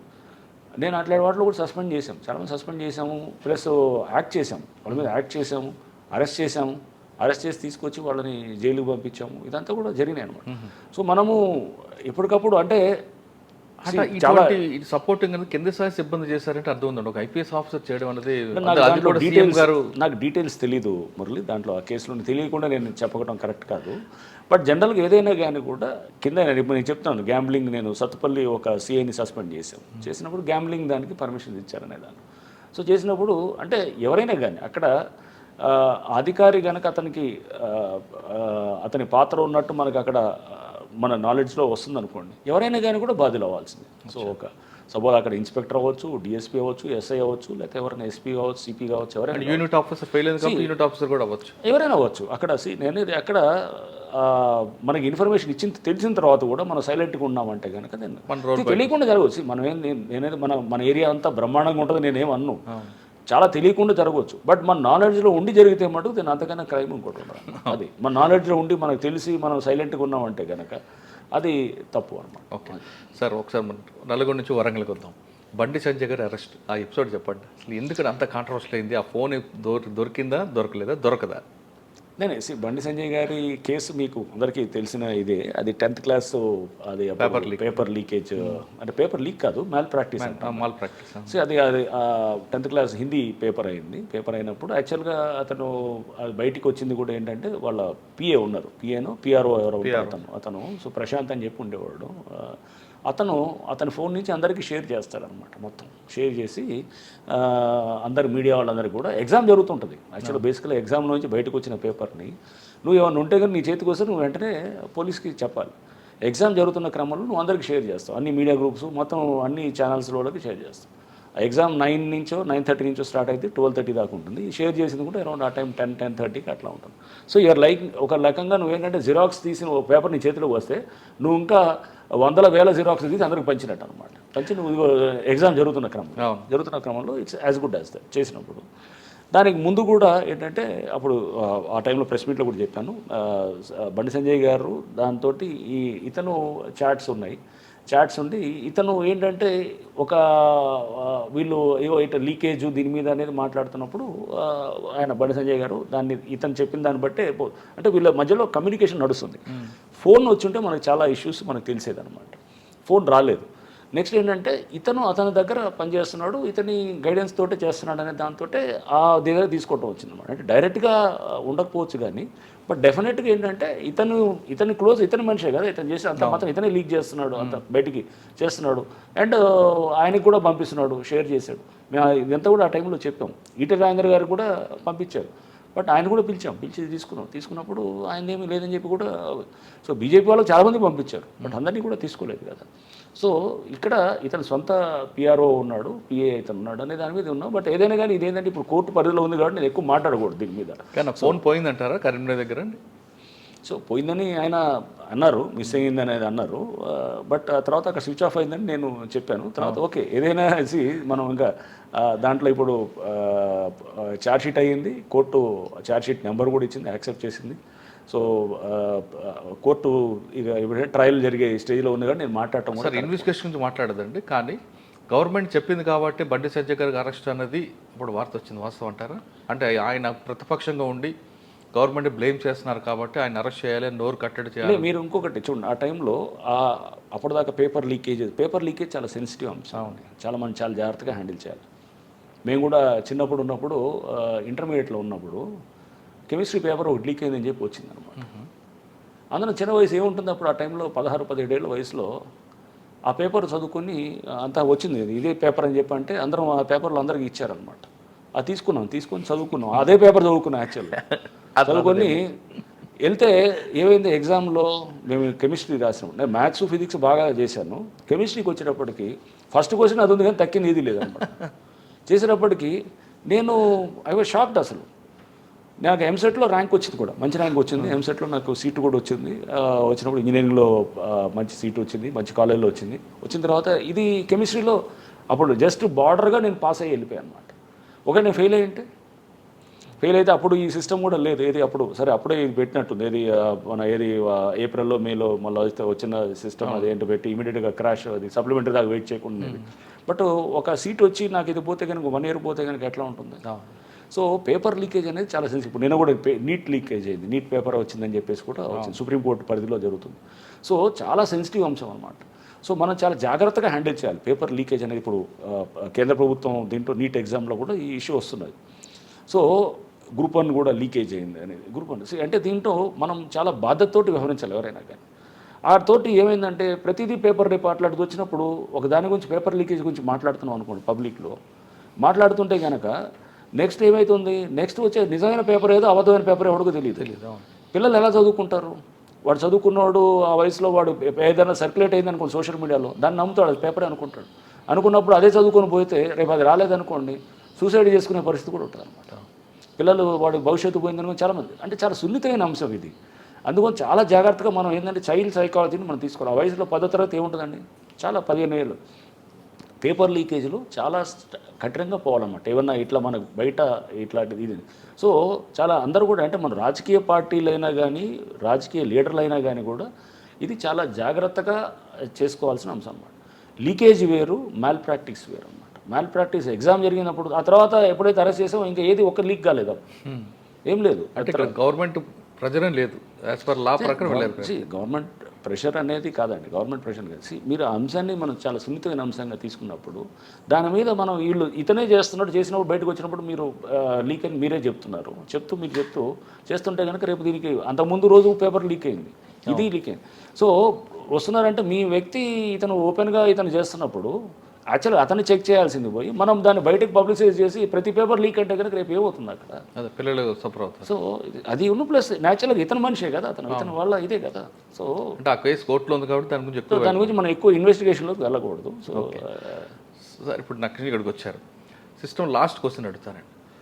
మన దగ్గర సిస్టమ్ అనేది స్ట్రాంగ్గా ఉండాలి, సిస్టమ్ కరెక్ట్గా ఉంటే కింద వ్యవస్థ కూడా బాగుంటుంది అన్నది మీరు ఫస్ట్ నుంచి నమ్ముతున్నారు. యూనిట్ ఆఫీస్ సరిగ్గా ఉంటే కింద వరకు కరెక్ట్గా వెళ్తుంది. మీరు ఎక్కువ ప్రయారిటీ సిస్టమ్కి ఇస్తున్నారు. కానీ మన దగ్గర అరెస్ట్ అన్నది తర్వాత ఆ నిందితుడికి శిక్ష పడుతుందా లేదా అని పక్కన వెళ్ళిపోయి కేవలం ప్రాసెస్ పనిష్మెంట్ మాత్రమే మనం చూపిస్తున్నాం. కానీ అసలు లాస్ట్కి అక్యూజ్డ్ ఉన్నాడు, ఏమైంది, వాడికి అరెస్ట్ చేయడా లేదు విషయం పక్కన మర్చిపోతున్నాం. కేవలం అరెస్టు, ఛార్జ్షీట్ మర్చిపోతున్నాం. ఈ అరెస్ట్ ప్రాసెస్లోనే పనిష్మెంట్ అయిపోతుంది అక్యూజ్. అంతే, అదే అవుతుంది. ఇప్పుడు దాన్ని కన్విక్షన్ కంట్రోల్ చేయాలంటే ఏం చేయాలి? అంటే అరెస్టు అనేది ఒక డెఫినెట్గా వాళ్ళకి అది ఒక పబ్లిక్ షేమ్గా ఫీల్ అవుతారు కూడా. అరెస్ట్ అనేది సపోజ్ 3 నెలలు 4 నెలలు అరెస్ట్ అయ్యి ఉన్నారనుకోండి. ఇప్పుడు మారుతిరావు, నేను ఆ రోజు చెప్తున్నాను, మారుతిరావు అతను అరెస్ట్ ఫీల్ అయ్యే కదా, అతను తర్వాత అరెస్ట్ అయ్యాడు. తర్వాత అతను కోర్టు చెప్తున్నాయి కదా అరెస్ట్ అనేది మ్యాండేటరీ కాదు అంటుంది కదండి. లేదు, అది కొన్ని కేసెస్లో అంటే బెయిలబుల్ 7 సంవత్సరాలు. బట్ సపోజ్ మర్డర్ కేసులో అరెస్ట్ అనేది మనం ఖచ్చితంగా అది కాదు కదా, 7 సంవత్సరాలు పైబడిన కేసులో అరెస్ట్ కానీ 7 సంవత్సరాల లోపల దాంట్లో మ్యాండేటరీ కాదు. మ్యాండేటరీ కాదు. ఎందుకంటే కానీ మన వాళ్ళు ఏం చేస్తున్నారంటే ఆ అరెస్ట్ చేసాం, చేతికి ఛార్జ్ షీట్ వేసాం, అయిపోయింది అనుకుంటున్నారు కదా. కన్విక్షన్ వచ్చే విధంగా ఎందుకు చేయలేకపోతున్నారు? అదే చెప్పేది, ఇన్వెస్టిగేషన్ స్టాండర్డ్స్ వస్తాయి దాంట్లో. ఎందుకంటే చాలా కేసెస్ అయిపోతున్నాయి, ప్రెషర్ ఎక్కువ అవుతుంది. ఇప్పుడు ఉండేటటువంటి ఆఫీసర్స్ కూడా వాళ్ళకి ఏంటంటే తీసుకోలేకపోతారు, కంప్లైంట్స్ కూడా అన్నీ వస్తాయి. సమాజంలో చాలా చోట్ల వ్యవస్థలు సరిగ్గా చేయలేకపోతే కూడా అది పోలీస్ దగ్గరికి వచ్చేసి వాడు ఏదైనా కానీ ల్యాండ్ కబ్జా అంటాడు, లేకపోతే ఎన్నో ఇన్స్టిట్యూషన్స్ పనిచేయాల్సిన పద్ధతిలో పనిచేయకపోతే కనుక అవన్నీ కూడా ప్రెషర్ పోలీస్ మీద పడతాం. ఓవర్ బర్డెన్ కూడా ఉంటారు. అంటే ఎక్కువ కేసెస్ వచ్చే కొద్దీ కూడా క్వాలిటీ తగ్గిపోతుంది. సో వీళ్ళు కొన్ని కేసెస్ బాగా చేస్తారు, అలానే ఇన్వెస్టిగేషన్ స్టాండర్డ్స్ తెలియదని కాదు. చాలామంది అవసరం మంచి ఇన్వెస్టిగేటర్స్ కూడా ఉన్నారు, చేస్తారు, కన్విక్షన్స్ వచ్చేవి ఉంటాయి. బట్ మల్టిపుల్ కేసెస్ అయిపోవడంతో కూడా ఇలా ఉంటుంది. అండ్ లోకల్ కొన్ని ప్రెషర్స్, ఇన్ఫ్లుయెన్సెస్ ఉండే కూడా కొన్ని కావాలని వీళ్ళు లైట్గా చేసేవి కూడా ఉంటాయి. కేసెస్ రకరకాలుగా ఉంటాయి. దాంట్లో ఏదైనా నేను ఇదేని కారణం అని చెప్పను కానీ, బట్ అన్నిటికైనా ముఖ్యం నేనేమనుకుంటా అంటే too many cases, too many complaints అన్నీ వచ్చేటప్పటికి ఇంత వర్క్ ప్లస్ అతను బందోబస్తులతో ఉంటాడు, సతమతం అవుతుంటాడు, ఆ ఇన్స్పెక్టరో ఎస్ఐ అనేది చాలా ప్రెషర్ ఉంటుంది అన్నమాట. బట్ డెలిబరేట్గా మిస్చీఫ్ చేశాడు అనుకోండి, అతన్ని స్పేర్ చేయకూడదు. అతన్ని డెలిబరేట్గా చేసినప్పుడు తప్పుడు కేసులో పెట్టాడు. నేను చెప్పాను, ఏదో ఖమ్మంలో విలేకర్ని ఎవరినో పెట్టాడు, ఆరు లేకపోతే కనుక ఇంకేదో ఏది వేరే కేసులో మొత్తం తారుమారు చేసేసాడు. చనిపోయిన కేసుని అసలు దాన్ని పూర్తిగా నీరుగా చేసి దాన్ని మామూలు కేసులాగా చూపించేదానికి ట్రై చేశాడు. ఇట్లాంటివన్నీ డెఫినెట్గా సీరియస్గా తీసుకుంటాం అనమాట. సార్ ఫైనల్గా చెప్పండి, ఈ డిపార్ట్మెంట్లో వచ్చే వాళ్ళకి ఏం చెప్తారు మీరు? ఇది అద్భుతమైన డిపార్ట్మెంట్ అండి. పోలీస్ అనేది నేను ముందు నుంచి చెప్తున్నాను. నేను ఉద్యోగంలో రావడానికి కూడా నేను ఒకటే, ఈ డిఎస్పీ ఉద్యోగం ఇస్తేనే వస్తాననే స్టేజ్లో వచ్చానన్నమాట. సో ఇది ఏరుకోరి ఉద్యోగంలోకి వచ్చాను. అందుకోసం డెఫినెట్గా ముందు మనకు మంచి యాప్టిట్యూడ్ ఉందనుకోండి, ఇష్టం ఉంటే కనుక రావు.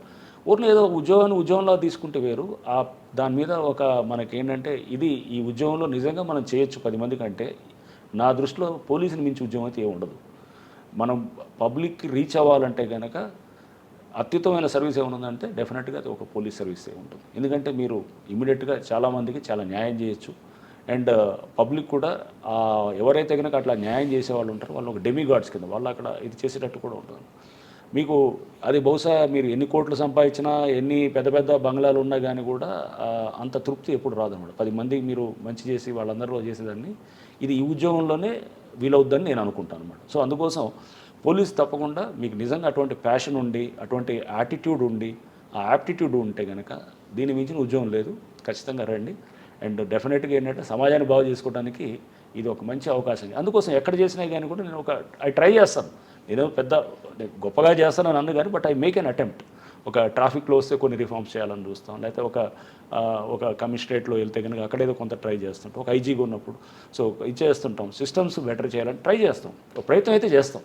ఇక్కడ కూడా అంతే. ఇది ఇప్పుడు హైడ్రా అనే దీంట్లో కూడా నేనేదో మొత్తం చెరువులన్నింటినీ కాపాడేస్తాను, నేనేదో బ్రహ్మాండంగా చేస్తానని నేనేం అన్ను, బట్ ఒక సీరియస్ అటెంప్ట్ అయితే ట్రై చేస్తాం అనమాట. Will make a serious attempt and A sincere attempt అనమాట. అది ప్రజలకు నేరుగా సేవ చేయాలంటే police department the best platform అంటున్నారు రంగనాథ్ గారు. కానీ వచ్చిన వెంటనే డబ్బుల కోసమో పవర్ కోసమో కాకుండా ప్రజలు పనిచేయండి, వాళ్ళే మీకు గుర్తుంచుకుంటారు, అదే జీవితాంతం మీకు గుర్తుండిపోతుంటో చెప్తున్నారు. ఆయన చెప్తున్నట్లుగా పోలీస్ డిపార్ట్మెంట్లో పనిచేసేవారు ఎవరైనా సరే తప్పు చేస్తే తన సిబ్బంది అయిన మీద వాళ్ళ మీద కూడా వేయక తప్పదంటూ అతను చేస్తున్నారు. ఇది రంగనాథ్ గారితో ఎక్స్క్లూజివ్ ఇంటర్వ్యూ. వచ్చే వారం మరో గెస్ట్తో మళ్ళీ కలుద్దాం. అంతవరకు నమస్తే. Thank you sir. Thank you.